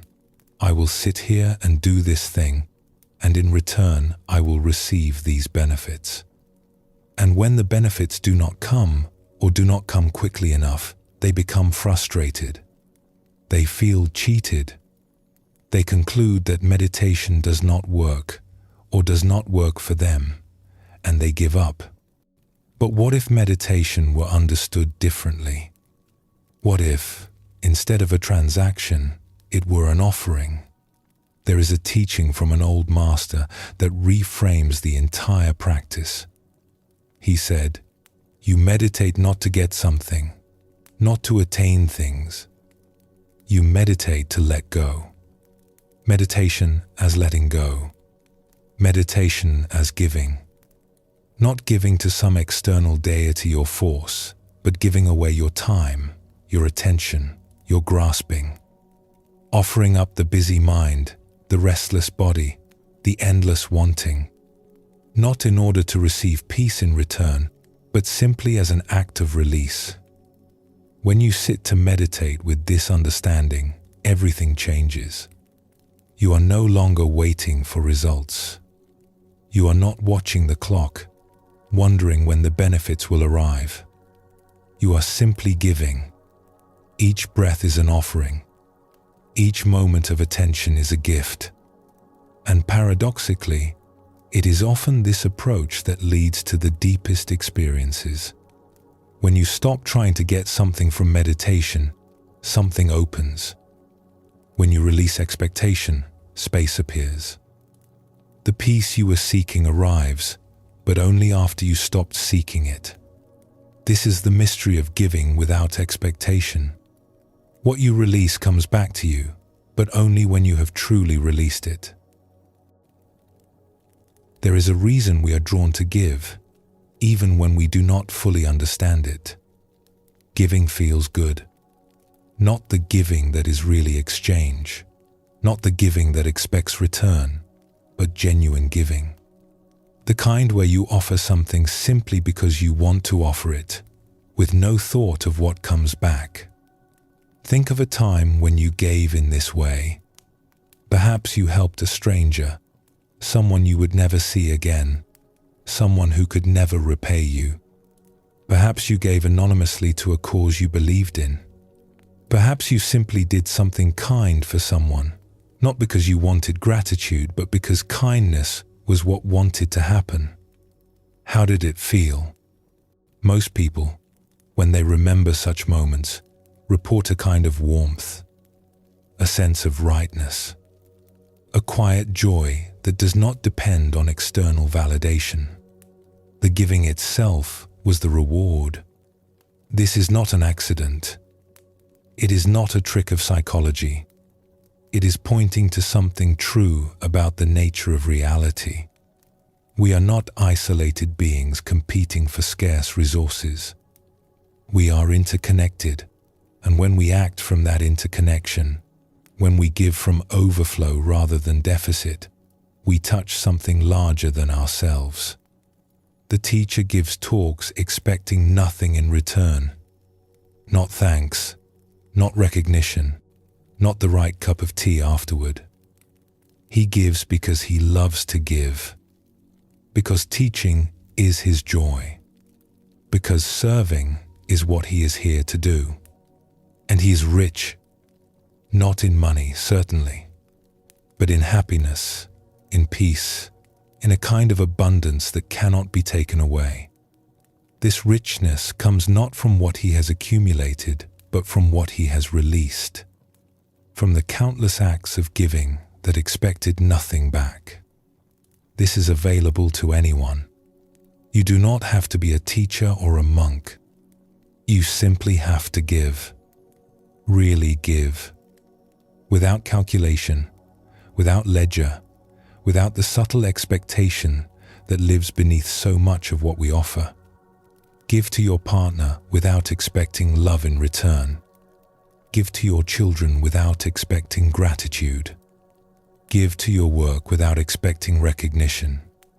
Give to life itself without expecting anything back. And see what happens. See how free you become. See how light. The deepest expression of this teaching is to understand your entire life as an offering. You have been given this existence, this body, this mind, this span of years. You did not earn it. You did not create it. It simply came to you, a gift from sources you cannot fully comprehend. What will you do with this gift? One option is to grasp it, to use it for acquisition, accumulation, self-protection, to squeeze from life everything you can get, and to measure your success by how much you have accumulated by the end. Another option is to offer it back, to see your life not as something to be hoarded, but as something to be given. To ask not, what can I get? But what can I give? This is not about self-sacrifice in a grim or joyless way. It is about recognizing that the deepest fulfillment comes not from getting, but from giving. That the hand, which is always grasping, is never at peace, while the hand, which is always open, is always full. When you give your attention fully to the person in front of you, you are making an offering. When you do your work with care and presence, regardless of recognition, you are making an offering. When you bring kindness to a difficult situation, patience to a frustrating moment, love to a loveless place, you are making an offering. And with each offering, you let go. You release your grip on outcome. You give without grasping. And in that release, you find what you were looking for all along. Let us return to the practical reality of living without expectations. It sounds beautiful in theory, but surely, you might think, some expectations are necessary. Should we not expect basic decency from others? Should we not expect commitments to be honored? Should we not expect life to have some fairness, some justice, some return on our efforts? Here is a way to think about it. Expectations are like contracts you have written in your own mind, which the other party has never signed. You have decided what should happen, and you hold others to that standard without their agreement. When you let go of expectations, you do not let go of discernment. You can still notice when someone treats you poorly. You can still recognize when a commitment has been broken. You can still act to protect yourself or to change situations that need changing. But you do it without the added suffering of betrayal. You do it without the weight of, "This should not be happening." You respond to what is, rather than to the gap between what is and what you think should be. This is freedom. The freedom to engage fully with life without being devastated by its refusal to meet your specifications. The freedom to give fully without being crushed when your gifts are not received as you hoped. Life becomes lighter, more interesting, more surprising. When you have no expectations, everything that comes is a gift. You are not comparing it to what you thought would happen. You are simply receiving what is. And when difficult things come, as they inevitably will, you meet them cleanly. Without the additional layer of, "I expected better." Just this. Just what is happening. Just reality, asking for your response. How do you cultivate this quality of giving without expectation? Begin by noticing your expectations. They are often invisible, so habitual that you do not recognize them as expectations. But they reveal themselves when they are frustrated. Anytime you feel disappointed, resentful, or betrayed, an expectation has been unmet. Notice it. Name it. See it clearly. Then, before you act, before you give anything, ask yourself, what am I expecting in return? If you are about to do something kind for your partner, check. Are you hoping for appreciation? For reciprocation? For a better mood later? If you are about to work hard on a project, check. Are you expecting recognition? Advancement? Praise? If you are about to meditate, check. Are you expecting peace? Clarity? Progress? There is no need to judge yourself for having expectations. They are natural. The practice is simply to see them and then to gently release them. Try, as an experiment, doing one thing each day with genuinely no expectation of return. Something small, perhaps. A kindness to a stranger. A task done thoroughly even though no one will notice. An offering made anonymously. Notice how it feels. Notice the freedom in it. Notice the absence of the subtle tension that comes with waiting for return. And gradually, let this quality spread. Let more of your giving become genuine giving. Let more of your life become offering. You will not become a doormat. You will not be taken advantage of.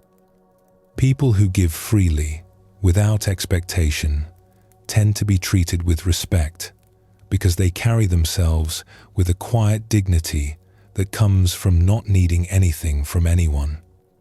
What you will become is free. Free of the exhausting mental accounting. Free of the disappointment when ledgers do not balance.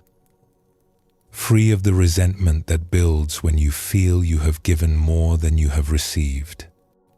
You will simply give because giving is what you do. And in that giving, you will find more than you ever could have gotten. Rest here for a moment. Think of something you have given recently. What were you expecting in return? What would it feel like to release that expectation completely? Sit with this. And when you are ready, we will explore the fourth and final way of letting go.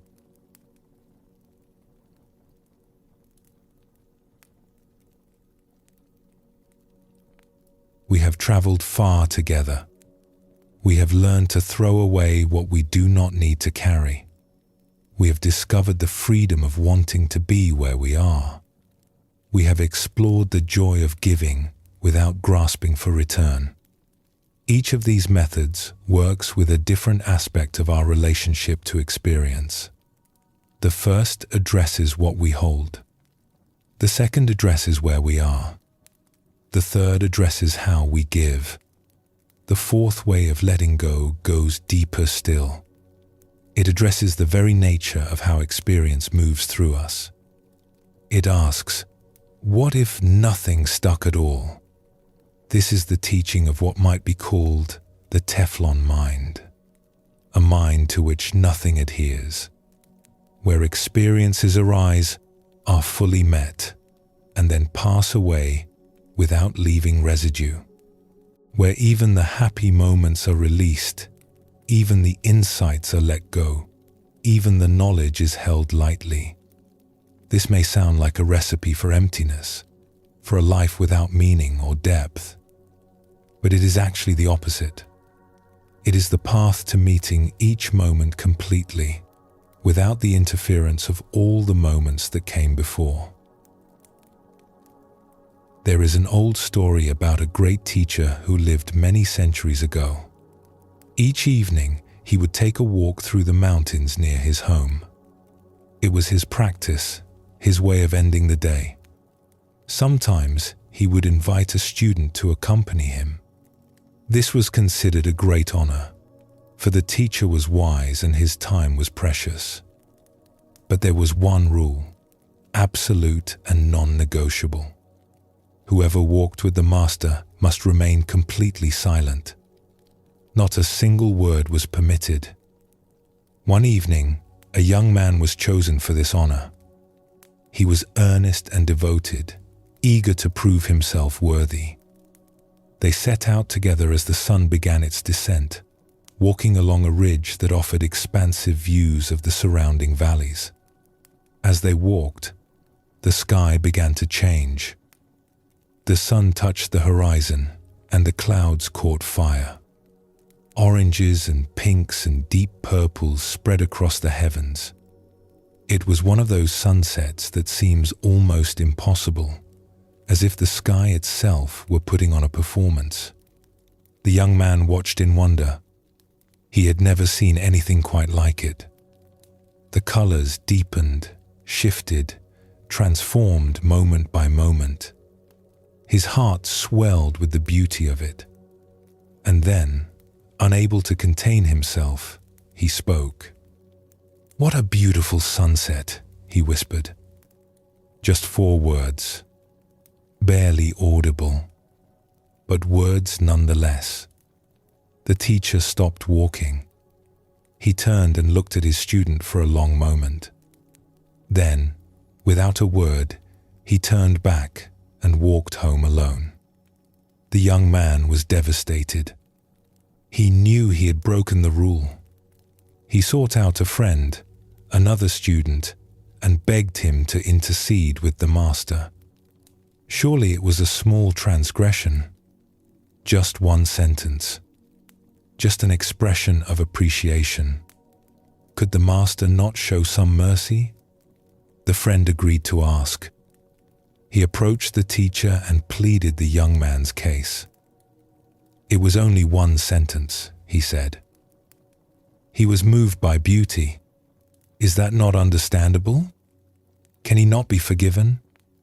The teacher listened. Then he explained why he could not allow the young man to walk with him again. When he said, "What a beautiful sunset," the teacher said, he was no longer watching the sunset. He was only watching the words. Let this sink in for a moment. He was no longer watching the sunset. He was only watching the words. What the teacher pointed to is something we do constantly, usually without realizing it. We have an experience. Something beautiful, something painful, something interesting. And almost immediately, the mind begins to comment. It labels. It judges. It compares. It files the experience away in categories, connects it to memories, projects it into the future. And in doing all this, the mind separates us from the experience itself. You see a flower. Before you have fully seen it, the mind says, "flower." And now you are not seeing this particular flower with its specific colors and shapes and the way the light falls on its petals. You are seeing the concept, flower, which is an abstraction built from every flower you have ever encountered. You meet a person. Before you have truly met them, the mind says, "this kind of person." It categorizes based on appearance, on speech patterns, on 1,000 subtle cues. And now you are not meeting this unique human being. You are meeting your idea of them. You sit to meditate. An experience arises. Immediately the mind says, "good meditation," or bad meditation, progress or failure, I'm doing it right or I'm doing it wrong. And now you are not having the experience. You are having thoughts about the experience. This is what the teacher meant. The young man saw the sunset.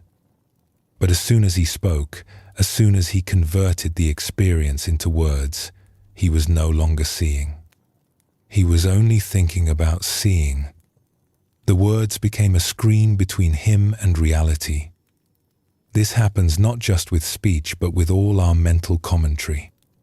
The internal narration that runs almost constantly, describing and judging and interpreting everything that happens. We live inside this narration. We take it for reality. We do not realize that we are watching words instead of watching life. The Teflon mind does not cling to words. It does not cling to thoughts. It allows experience to arise and pass without the accumulation of commentary. It meets reality directly, without the screen. There is another story that illuminates this teaching from a different angle. A professor at a university heard about a new restaurant that had opened in his city. It was said to be exceptional, a place where the finest ingredients were prepared by master chefs, where every dish was a work of art. The waiting list was long, a testament to its reputation. The professor made a reservation. He waited the necessary weeks. When the day finally arrived, he dressed appropriately and made his way to the establishment. The restaurant was everything he had heard. Elegant without being ostentatious. Attentive service. An atmosphere of quiet refinement. He was shown to his table and made comfortable. Then the waiter appeared with the menu. It was a beautiful object in itself. Thick parchment, the kind that feels substantial in your hands. The dishes were described in flowing calligraphy, the words themselves seeming to dance on the page. Gold leaf accented the borders. Clearly, great care had been taken in its creation. The professor studied the menu carefully. He read each description. He appreciated the artistry of its presentation. He spent considerable time with it, examining every detail. Then he ate the menu. He consumed it carefully, page by page. When he was finished, he paid his bill and left. He never tasted the food. This story is absurd, of course. No one would actually eat a menu. The menu is not the meal. It is only a description of the meal, a set of words pointing towards something else entirely. And yet, this is precisely what we do with our lives. We consume descriptions instead of reality. We eat menus instead of meals. We study the words, the concepts, the maps, the theories, the explanations, and we mistake these for the thing itself. A person reads many books about love. They can discourse eloquently on its nature, its stages, its challenges. They know all the theories, and yet they have never truly loved. They have eaten the menu. A person studies meditation. They understand the techniques, the stages of development, the common obstacles. They can quote teachers and cite research, and yet they have never truly been present for a single breath. They have eaten the menu. A person learns about life. They accumulate knowledge, opinions, interpretations. They think they understand how things work, and yet they have never truly lived, never truly encountered reality directly, without the filter of all they think they know. They have eaten the menu. The Teflon mind does not accumulate menus. It does not mistake descriptions for reality. It holds knowledge lightly, using it when useful, but never letting it become a substitute for direct experience. There is a phrase worth remembering. It goes like this: never allow knowledge to stand in the way of truth. Knowledge is what you have learned. It is the accumulation of concepts, facts, interpretations, beliefs. It comes from books and teachers and experiences, filtered through your own understanding and stored in memory. Truth is what is actually happening right now, in this moment, before the mind has labeled it, categorized it, compared it to what it already knows. Knowledge is necessary for navigating the practical world. You need to know how to read, how to drive, how to do your work. You need concepts and categories to communicate with others.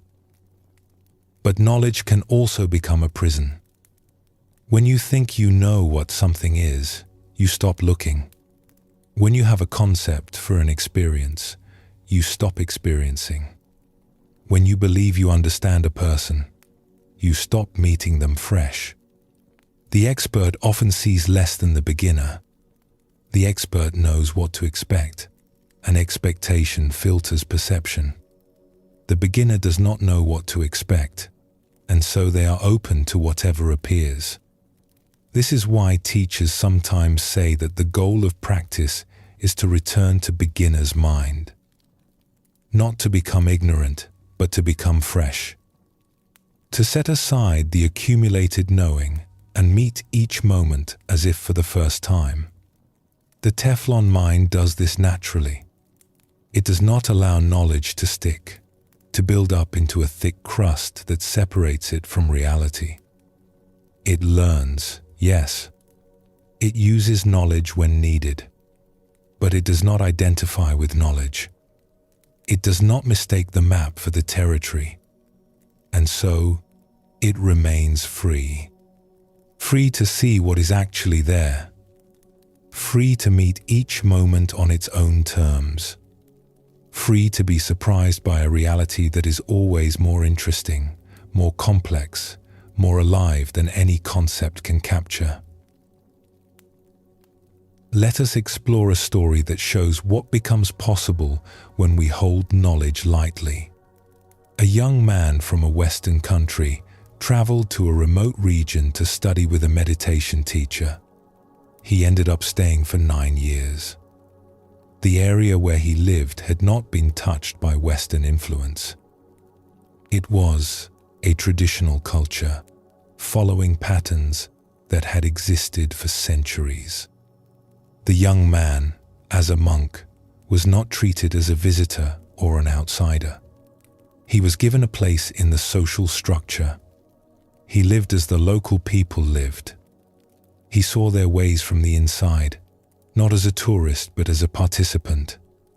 The monastery where he stayed served as a cremation ground for the surrounding villages. When someone died, the body was brought there. The monks performed the funeral rites. The cremation took place. The community came together to mark the passage. Over 9 years, the young man participated in many funerals. He saw the villagers come to mourn their dead. He watched them the day of the funeral, and he saw them in the days and weeks that followed as they went about their ordinary lives. And he noticed something that shocked him. There was no grief, not just an absence of dramatic wailing, which might be explained by cultural norms around emotional expression, but a genuine absence of the deep sadness that he had been taught was the natural, inevitable response to losing someone you love. The villagers came to the funerals. They participated in the rituals, and then they returned to their lives. There was no extended mourning, no depression, no struggling to process the loss. They simply continued, apparently at peace. At first, the young man thought he must be missing something. Perhaps they were suppressing their grief.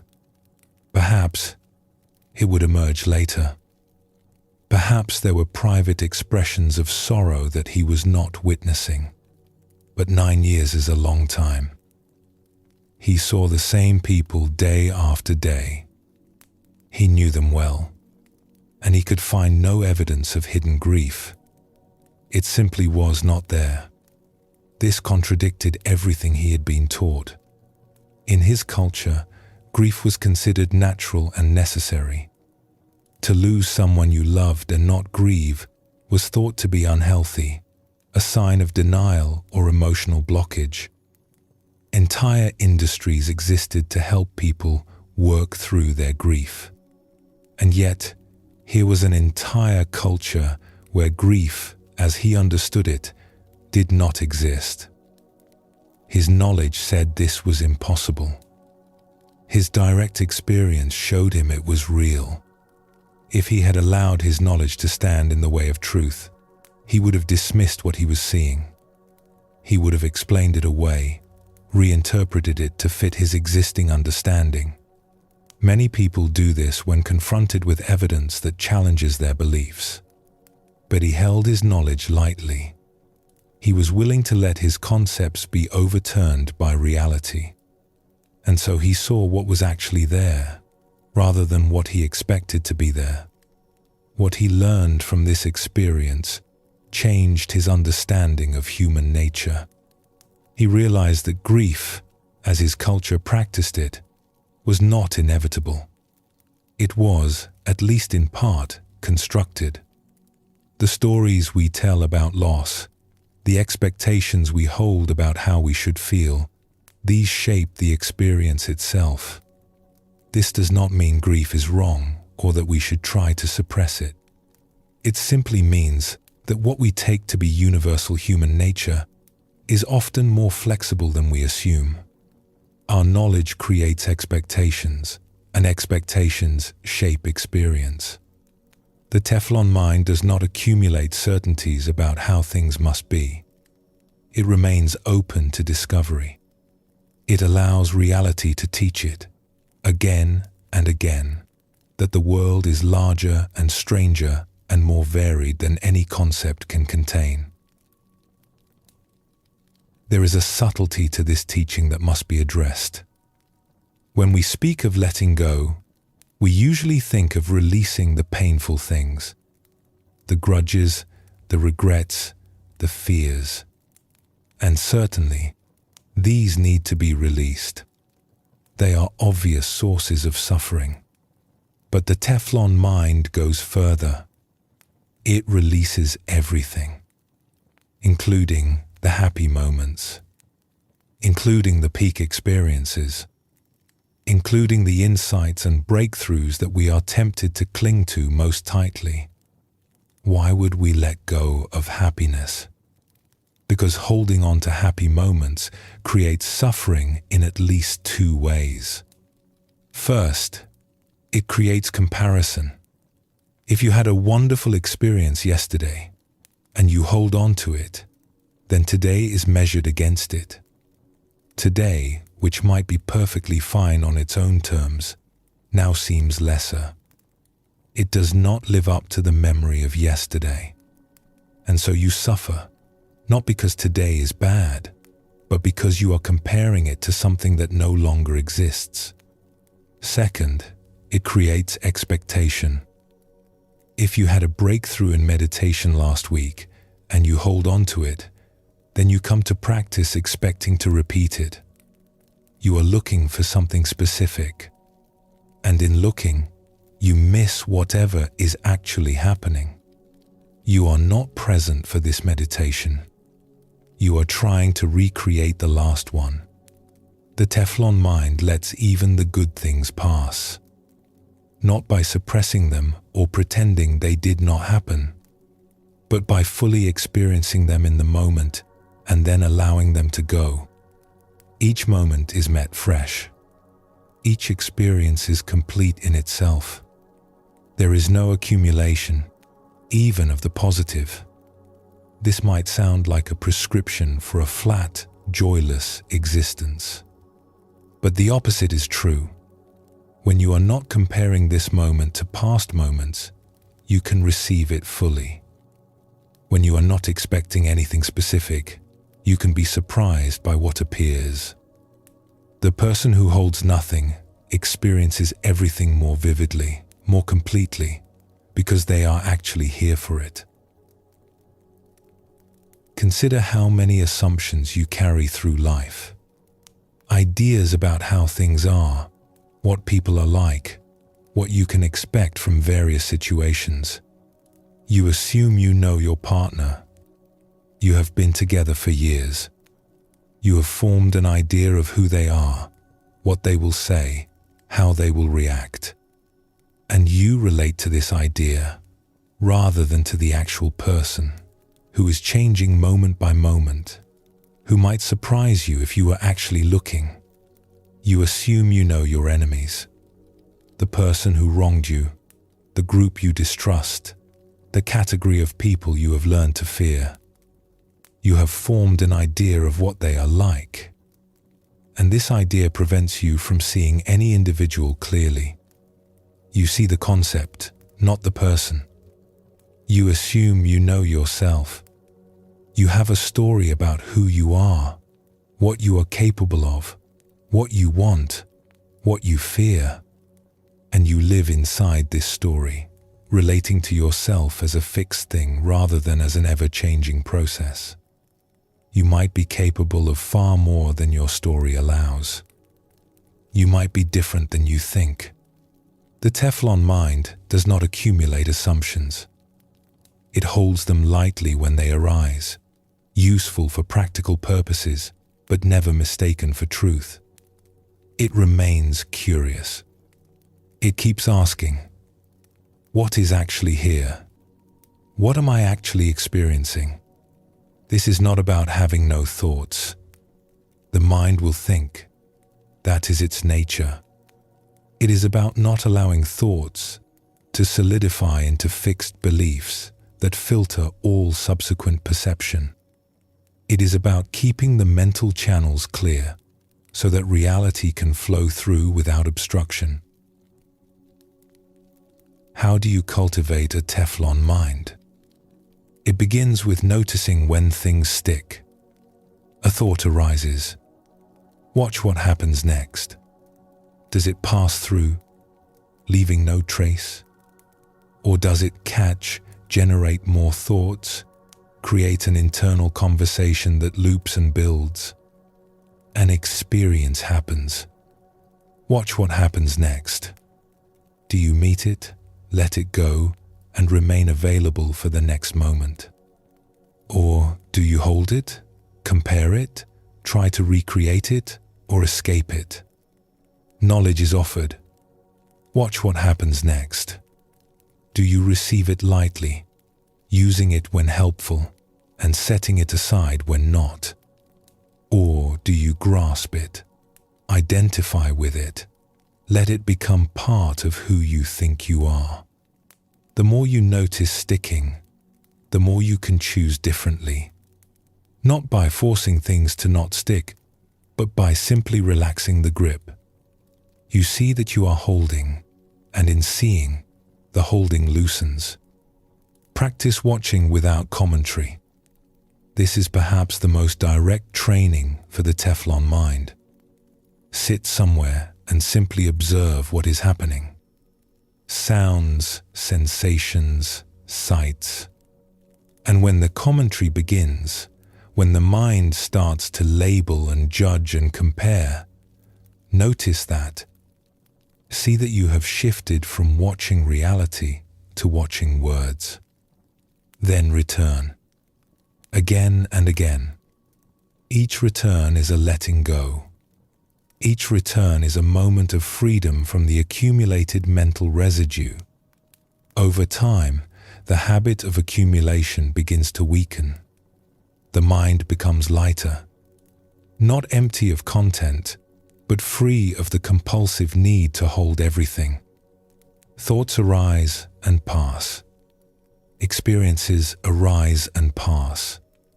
Knowledge is available when needed and transparent when not. And life becomes vivid. Surprisingly vivid. because you are finally seeing it directly, instead of through the thick filter of everything you thought you knew. There is a light way to remember this teaching.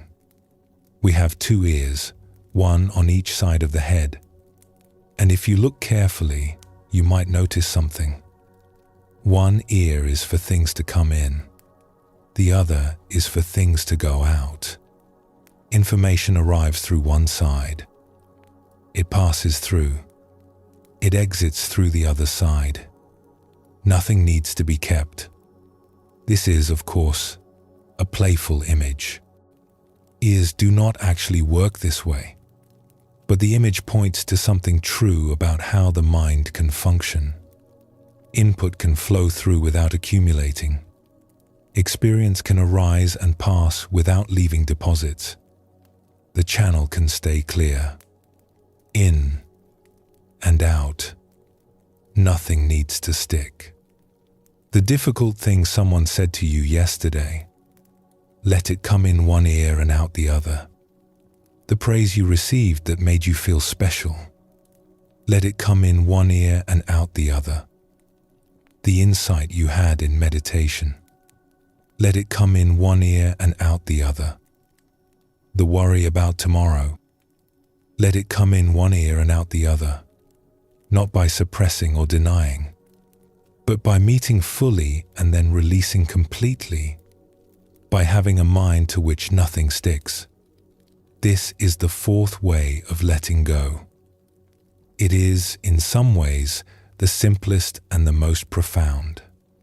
It asks nothing except that you stop collecting, stop accumulating, stop building the great edifice of the known, which separates you from the unknown that is always here, always fresh, always offering itself to be discovered. Let the sunset be the sunset. Let this moment be this moment. Let life be life, without the weight of all you think you know about it. Rest here for a moment. Notice what is arising in your mind right now. Thoughts about what you have heard, perhaps. Reactions, questions, insights. Can you let these pass through without holding on? Can you feel what it might be like to meet each moment clean, unburdened by all the moments before? And when you are ready, we will bring these teachings together.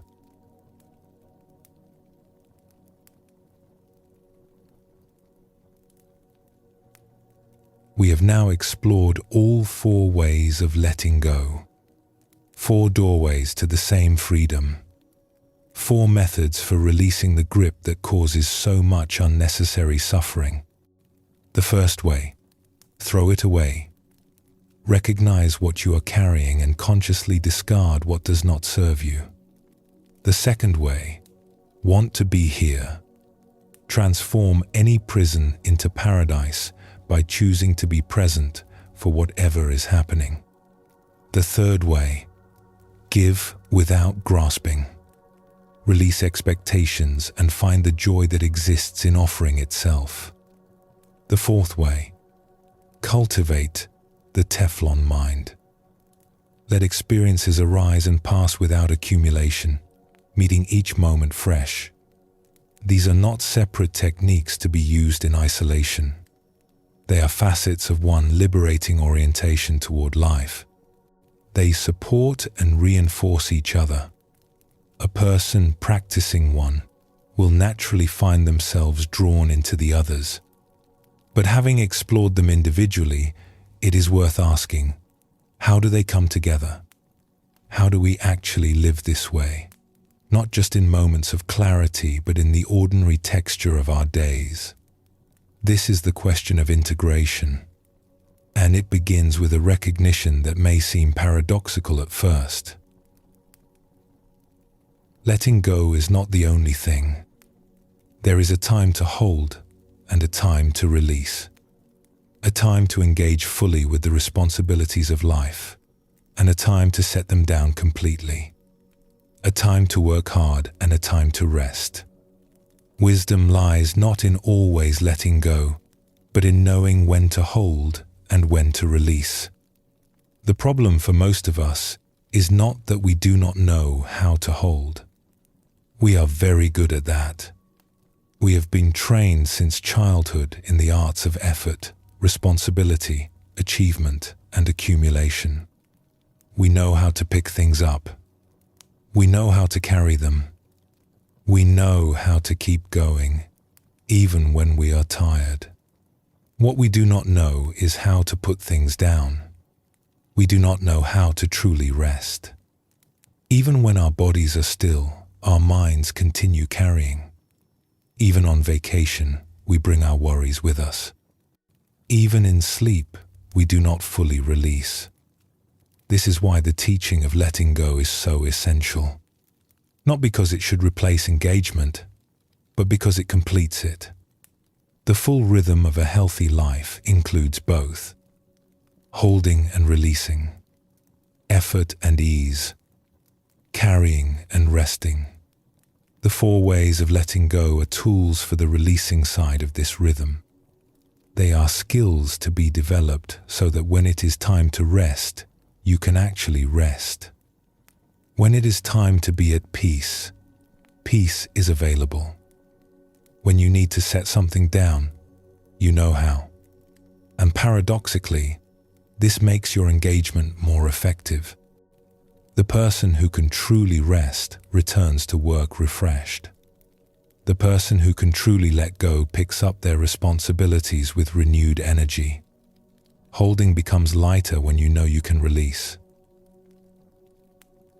As we integrate these teachings, it is worth addressing one of the most common obstacles to letting go. This is the voice in the mind that finds fault with everything. The voice that complains. You know this voice. It comments on everything that is wrong. The weather is too hot or too cold. The food is not quite right. The people around you are doing things incorrectly. The situation you find yourself in has flaws that need to be pointed out, if only to yourself. This voice seems like it is trying to help. It seems like it is identifying problems so they can be fixed. But watch it carefully, and you will notice something. It rarely leads to improvement. It simply runs, on and on, finding one fault after another, creating a constant background hum of dissatisfaction. Let us explore a small example. A teacher was giving a talk one evening when dogs began barking outside. They barked loudly and persistently, interrupting the flow of his words. Some people in the audience grew visibly annoyed. They shifted in their seats. They frowned toward the windows. Their minds were saying, "This should not be happening. Those dogs should be quiet. Someone should do something."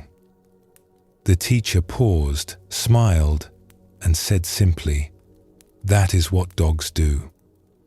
They bark." And he continued with his talk. This is such a small thing, but it contains a profound teaching. The dogs were going to bark whether anyone complained or not. The sound was what it was. The only question was whether to add mental suffering to the auditory experience. The complaining mind would argue endlessly with the dogs. It would wish they were different. It would construct scenarios of how they should be silenced. It would grow irritated and distracted, missing the teaching while it fought with reality. The mind that lets go simply notes, "Dogs bark. This is happening," and it returns attention to what matters. This applies to far more than dogs. That is what traffic does. It moves slowly sometimes. That is what weather does. It rains, it shines, it changes. That is what bodies do. They age, they ache, they have limitations. That is what people do. They behave in ways that are sometimes inconvenient or disappointing. You do not have to like these things. You do not have to pretend they are pleasant, but you can stop the useless argument with reality. You can throw the complaint away and return to life as it actually is. Here is another example, slightly more challenging. Picture a long flight. You are tired. You want to rest. And somewhere nearby, a baby begins to cry. Not just a brief fussing, but the full-throated wail of infant distress. It goes on and on. The parents are doing their best, but nothing seems to help. The sound fills the cabin, inescapable. What happens in your mind? For many people, the complaining voice activates immediately. This should not be happening. Why did they bring a baby on this flight? Can they not do something? When will it stop? And beneath the complaints, perhaps a fantasy arises. A wish that the situation could simply be eliminated. That the source of the disturbance could somehow disappear. A teacher once confessed, with characteristic honesty, that when faced with such a situation, a small part of him sometimes imagined opening the airplane door and tossing the baby out. He was joking, of course. He would never do such a thing. He was a person of deep compassion who would never harm anyone, let alone a child. But the joke points to something true about the mind. When we cannot control a situation, the mind sometimes generates absurd and even violent fantasies of elimination. This is the complaining mind taken to its extreme. The alternative is not to suppress the discomfort. The sound is genuinely unpleasant. The tiredness is real. But instead of throwing the baby out, you throw the complaint out. You let go of the argument with reality.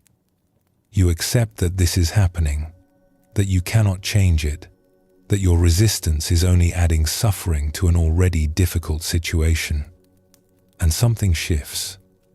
The sound is still there, but the war with the sound has ended. There is just experience, neither good nor bad, simply what is happening in this moment on this flight. This is integration. This is taking the teaching off the cushion and into the messy reality of daily life. It is not always easy. Sometimes it takes practice and patience, but it is always possible. Let us explore how the teaching on expectations applies to the small moments. A teacher arrives to give a talk. He has been traveling, teaching, serving in various capacities. He is a little tired. A cup of tea would be welcome. After the talk, someone brings him tea. But it is not the tea he prefers. It is a different variety, perhaps not brewed quite right, not what he had in mind. Now, a person who has not practiced letting go might experience disappointment, a small irritation. The evening has been slightly marred by this minor deviation from expectation. But the teacher, who has spent decades practicing the art of release, simply notices, not the right tea, and then lets it go. It is such a small thing. And yet, small things accumulate. Small disappointments pile up. Small irritations build into chronic dissatisfaction. The person who cannot let go of the wrong tea cannot let go of anything. And the person who can let go of the wrong tea can let go of everything. This is why we practice with the small moments. Not because they matter in themselves, but because they train the mind. Each small release builds the capacity for larger release. Each time you let go of a minor expectation, you strengthen the muscle that will be needed when major challenges arise. So, practice with the tea. Practice with the traffic. Practice with the weather and the noise and the countless small ways that reality fails to match your preferences. And when the large things come, as they will, you will be ready. The teaching about the barking dogs extends to the people in our lives. Your partner has habits that irritate you. They leave things in the wrong place. They forget things you have told them. They respond in ways that are not quite what you hoped for. That is what this person does. That is who they are, at least in this moment. You can spend your energy wishing they were different, arguing internally with their nature, feeling constantly disappointed by the gap between who they are and who you want them to be. Or you can let go, not by abandoning the relationship, not by suppressing your genuine feelings, but by releasing the expectation that they should be other than they are, by accepting the actual person, rather than relating to your idea of who they should become. This is a profound form of love. To see someone clearly, with all their imperfections, and to be at peace with what you see. To stop the project of improvement and simply be present with another human being. The same applies to children, to friends, to colleagues, to the strangers you encounter in daily life. Each person is doing what that person does. Each one is behaving according to their nature, their conditioning, their current state of mind. You can fight this endlessly, or you can accept it and respond with wisdom. This does not mean you never set boundaries. It does not mean you accept mistreatment. It means you stop the internal war. You deal with situations as they are, not as you wish they were. And this clarity makes your responses far more effective. So how do we actually live this way? The answer is not through dramatic transformation, but through gentle, consistent practice. Each morning, take a moment to check your mind. What are you carrying into this day? Are there things from yesterday that do not need to come with you? Worries, resentments, the residue of difficult interactions. See if you can consciously set them down before the day begins. Throughout the day, notice when you leave presence. Notice when you stop wanting to be where you are. Notice when expectations arise and set you up for disappointment. Notice when the complaining voice activates, arguing with things that cannot be changed. Each noticing is an opportunity, not to judge yourself, but to practice, to throw something away, to choose to want to be here, to release an expectation, to let something pass through without sticking. Each evening, before sleep, review the day. Not with criticism, but with curiosity. Where did you hold too tightly? Where did you let go successfully? What can you learn that might help tomorrow? And then let the day go. Completely. Do not carry it into sleep. Do not let it build up in the backpack you will carry tomorrow. This rhythm of practice is not dramatic. It does not require retreats or special conditions. It is simply the steady, patient cultivation of a different way of being. Day by day, the habits of holding begin to weaken. Day by day, the capacity for release grows stronger. One more thing must be said. Be gentle with yourself. The habits of holding have been built over a lifetime. They will not dissolve overnight.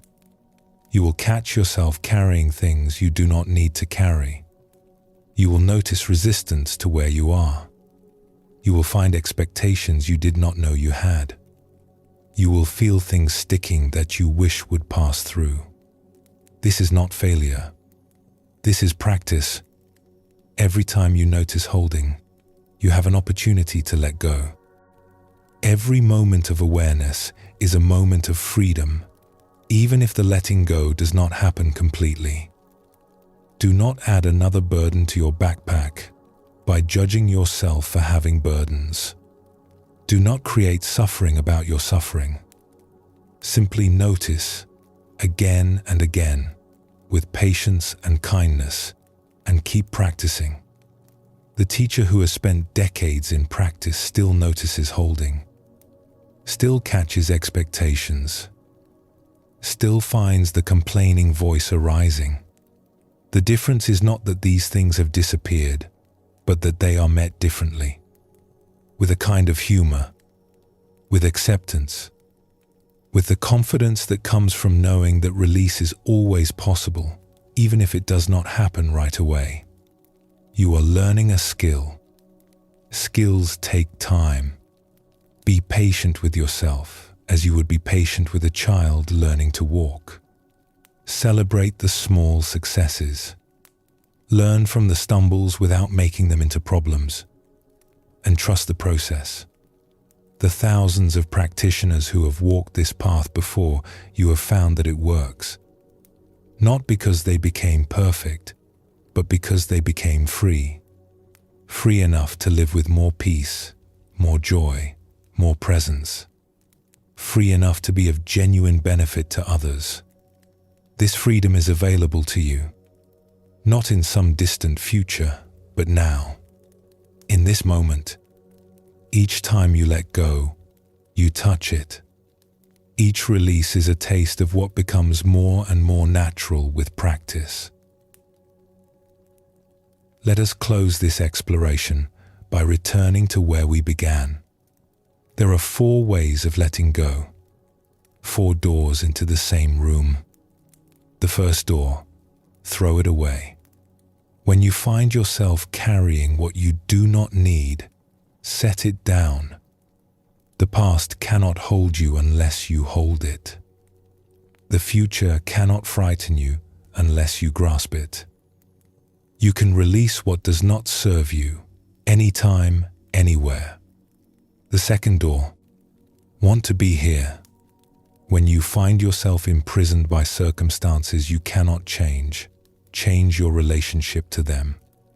Any place you do not want to be is a prison. Any place you want to be is freedom. The shift is internal, and it is always available. The third door, give without grasping. When you find yourself tangled in expectations and transactions, release your grip on outcomes. Give for the joy of giving. Offer without keeping score.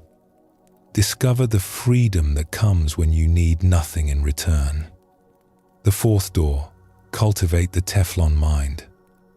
When you find yourself weighted down by accumulation, let things pass through. Do not mistake the menu for the meal. Do not let knowledge stand in the way of truth. Meet each moment fresh, unburdened by all the moments that came before. These doors are always open. You do not have to wait for special circumstances. You do not need anyone's permission. In any moment of your life, when you find yourself suffering from holding on, you can choose one of these doors and walk through. And on the other side, always, is freedom. Not a freedom from life, but a freedom within it. The freedom to be fully present. The freedom to meet whatever arises with peace and clarity. The freedom to love, to serve, to engage wholeheartedly without being crushed by the weight of your own grasping. This freedom is your birthright. It has been covered over by habits of holding, but it has never been destroyed. It is waiting for you, patient and unchanging, in every moment. All you have to do is let go. Rest here. Feel the weight of what you have been carrying. And feel, even now, the possibility of setting it down. The doors are open. You can walk through whenever you are ready.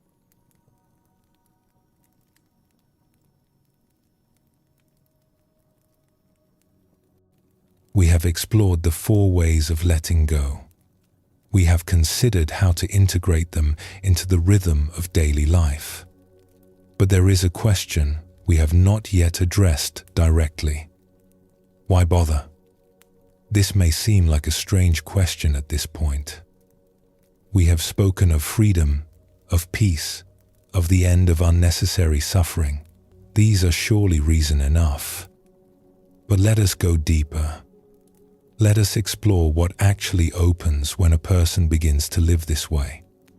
What becomes possible that was not possible before?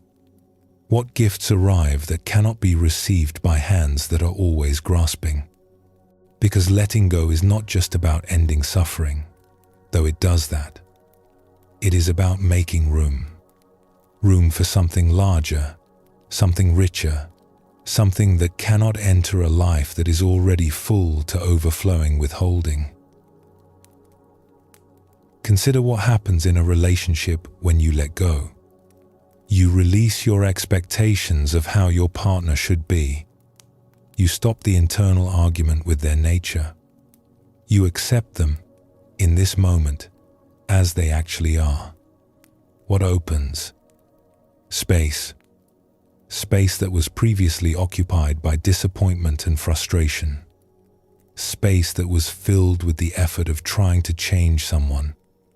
Space that was taken up by the gap between who they are and who you wanted them to be. And into that space, something can enter that could not enter before. Actual love. Not the love that is really a transaction. Not the love that is conditional on the other person meeting your requirements, but love that simply sees and accepts and delights in what is there. This is a different kind of love than most people know. It does not grasp. It does not demand. It does not keep score. It simply appreciates. It enjoys.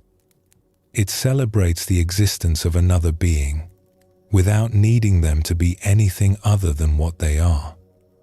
People who are loved this way can feel it. They may not be able to name what is different, but they sense that they are being met without agenda. They relax. They open. They become more fully themselves because they are not being pushed to become someone else. This is one of the great gifts of release. The capacity to love without condition. To be present for another person without the filter of expectation. To offer the greatest gift one human can offer another, which is simply to see them clearly and to let them be. There is a particular kind of holding that blocks creativity. It is the holding of outcome, the grasping for result. A person sits down to write, to paint, to compose, and they want it to be good. They want it to succeed. They want it to be received well, to be praised, to achieve something. And this wanting tightens them. It creates a kind of constriction, a narrowing of possibility. They are not free to follow where the work wants to go. They are steering it toward where they think it should end up. The work that emerges from this place is often competent, but lifeless. It meets expectations because it was created within expectations.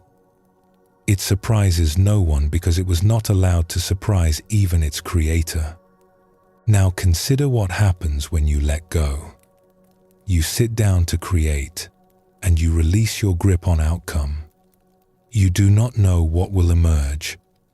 You do not need it to be anything in particular. You are simply present, available, curious about what wants to come through. And something opens. The constriction eases. The narrow channel becomes a wide river. Ideas arrive that you could never have planned. The work takes on a life of its own, going places you would never have thought to take it.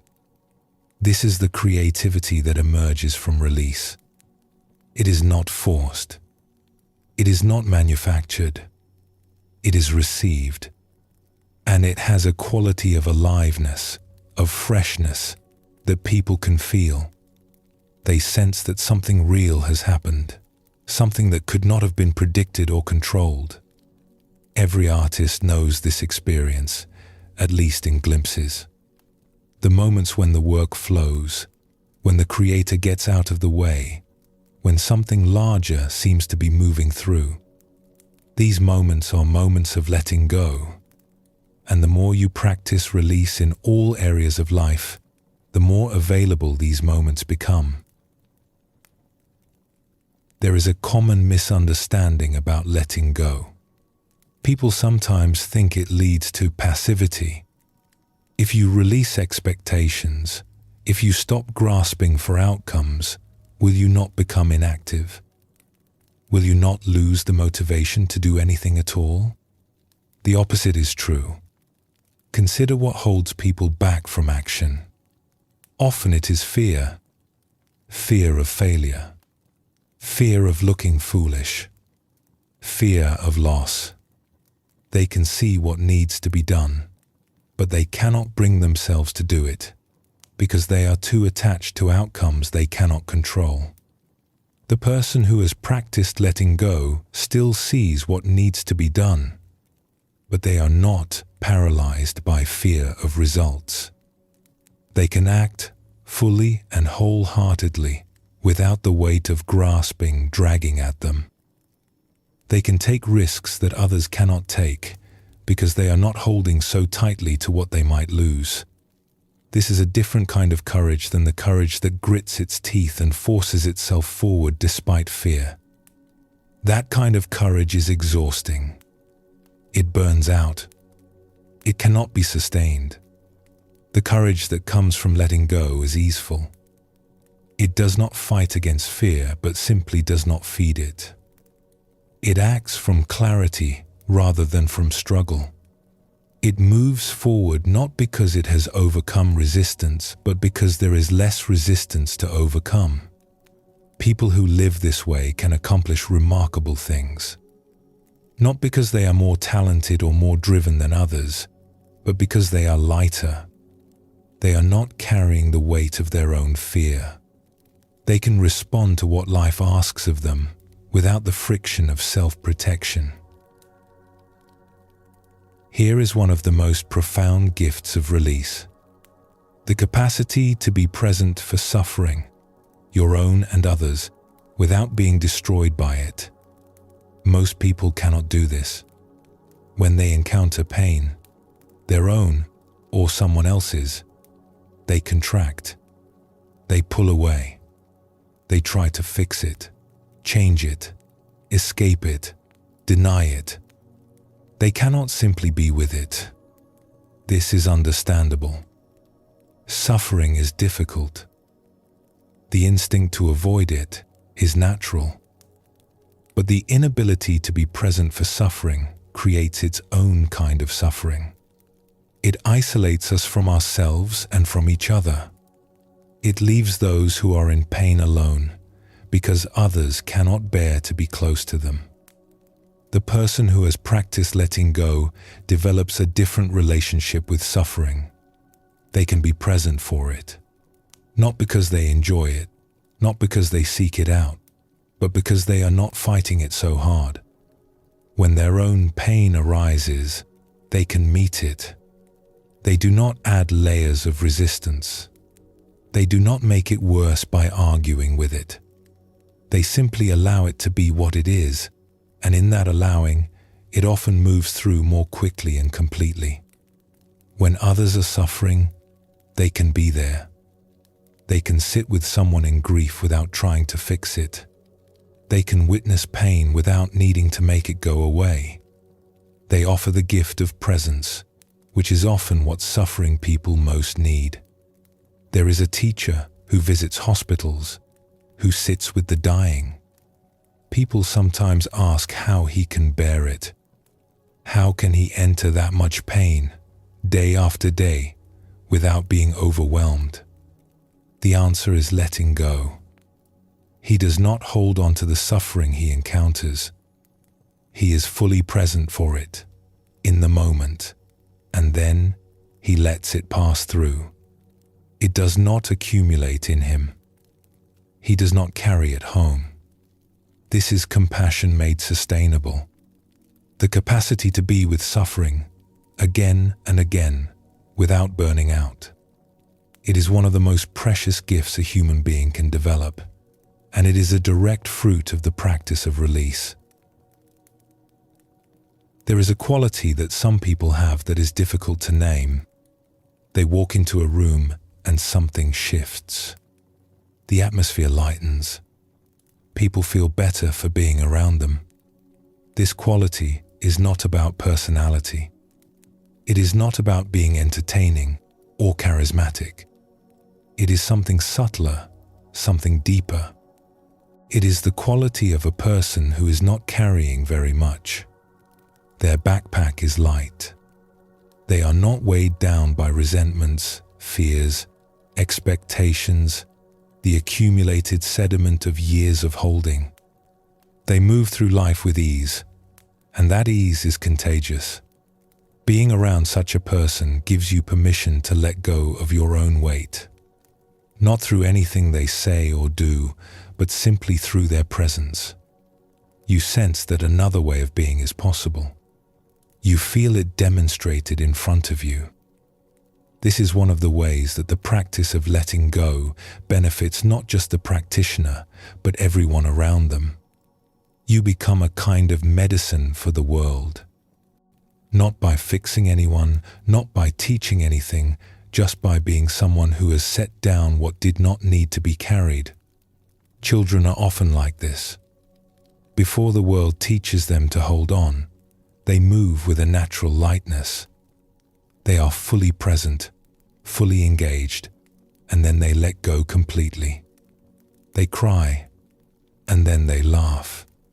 They fall, and then they get up. They do not accumulate the way adults do.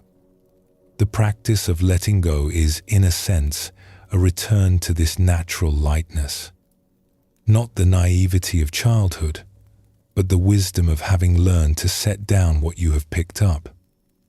The freedom of someone who has carried enough and knows it is no longer necessary. We must speak of death, not because it is morbid, but because the relationship with death reveals so much about how a person holds on. Most people fear death. They do not like to think about it. When it comes close, through illness or loss, they contract with dread. They fight against the inevitable. They make their final days a battle rather than a transition. This fear is understandable. Death is the ultimate letting go. Everything you have held will be released. Everything you have accumulated will be left behind. Every attachment will be severed.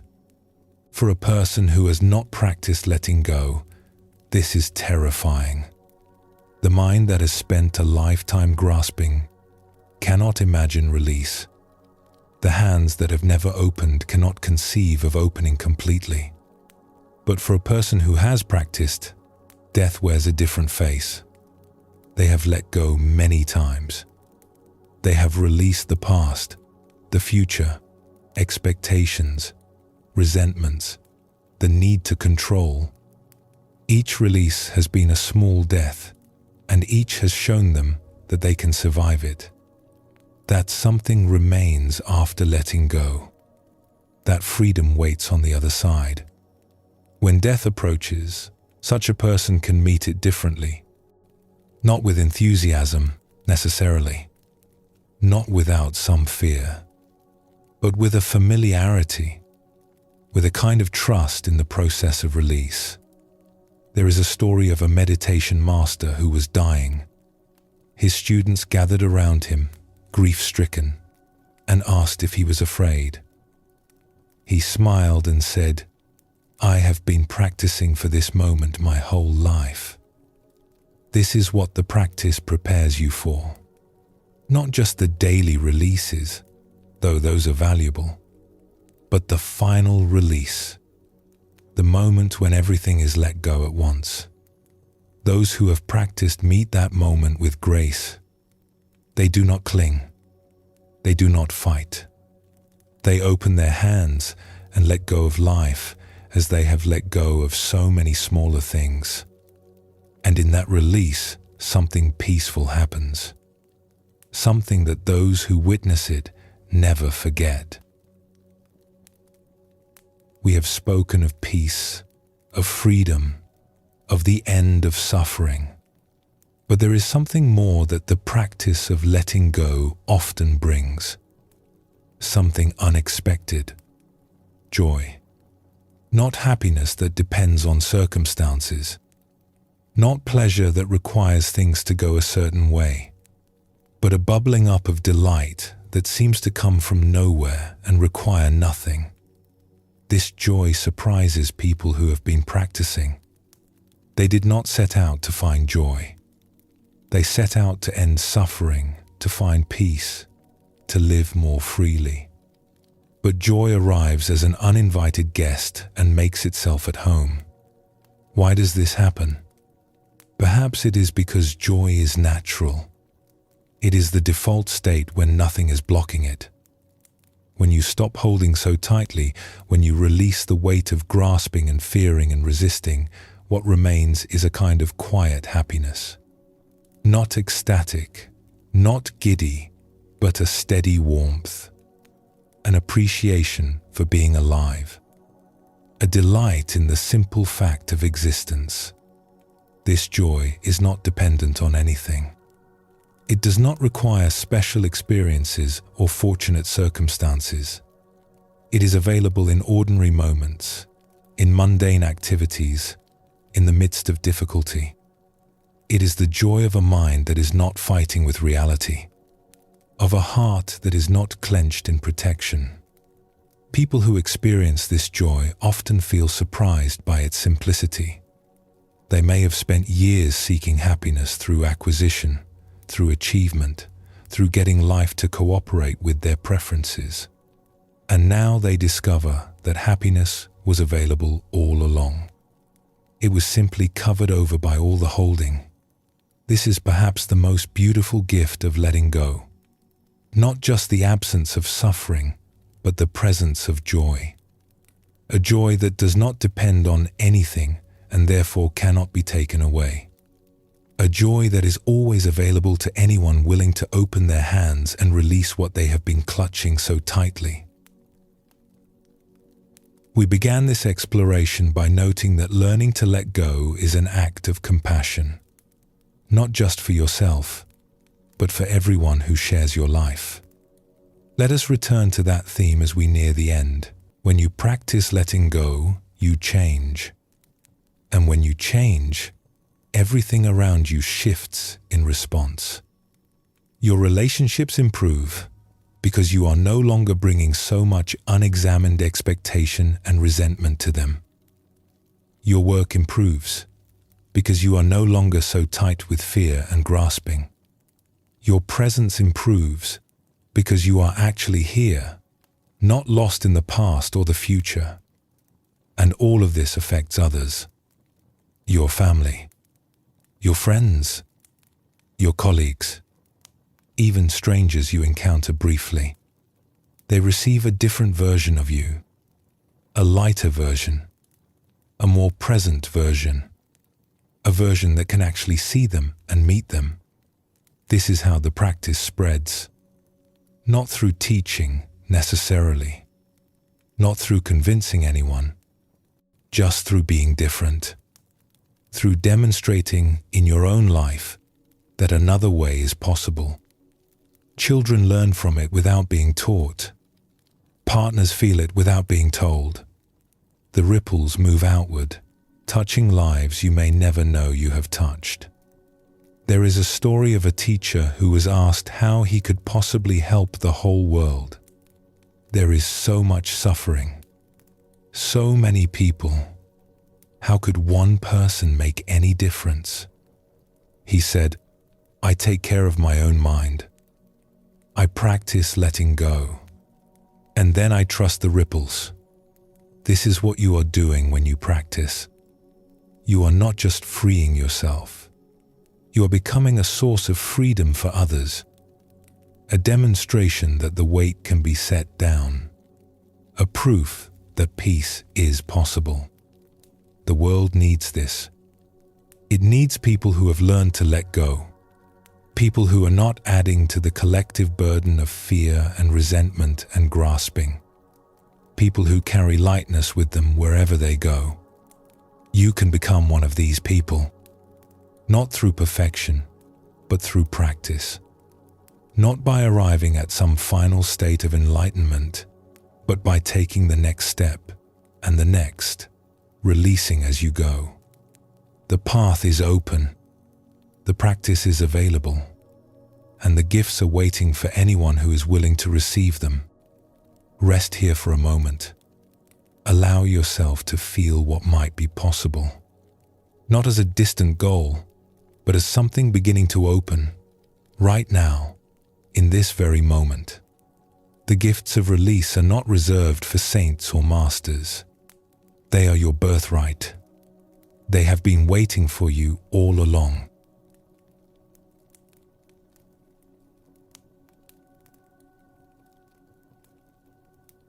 We have come to the end of this journey together, but in another sense, the journey is only beginning. Knowing these teachings and living them are different things. The words you have heard are like seeds. They have been planted, but seeds require tending.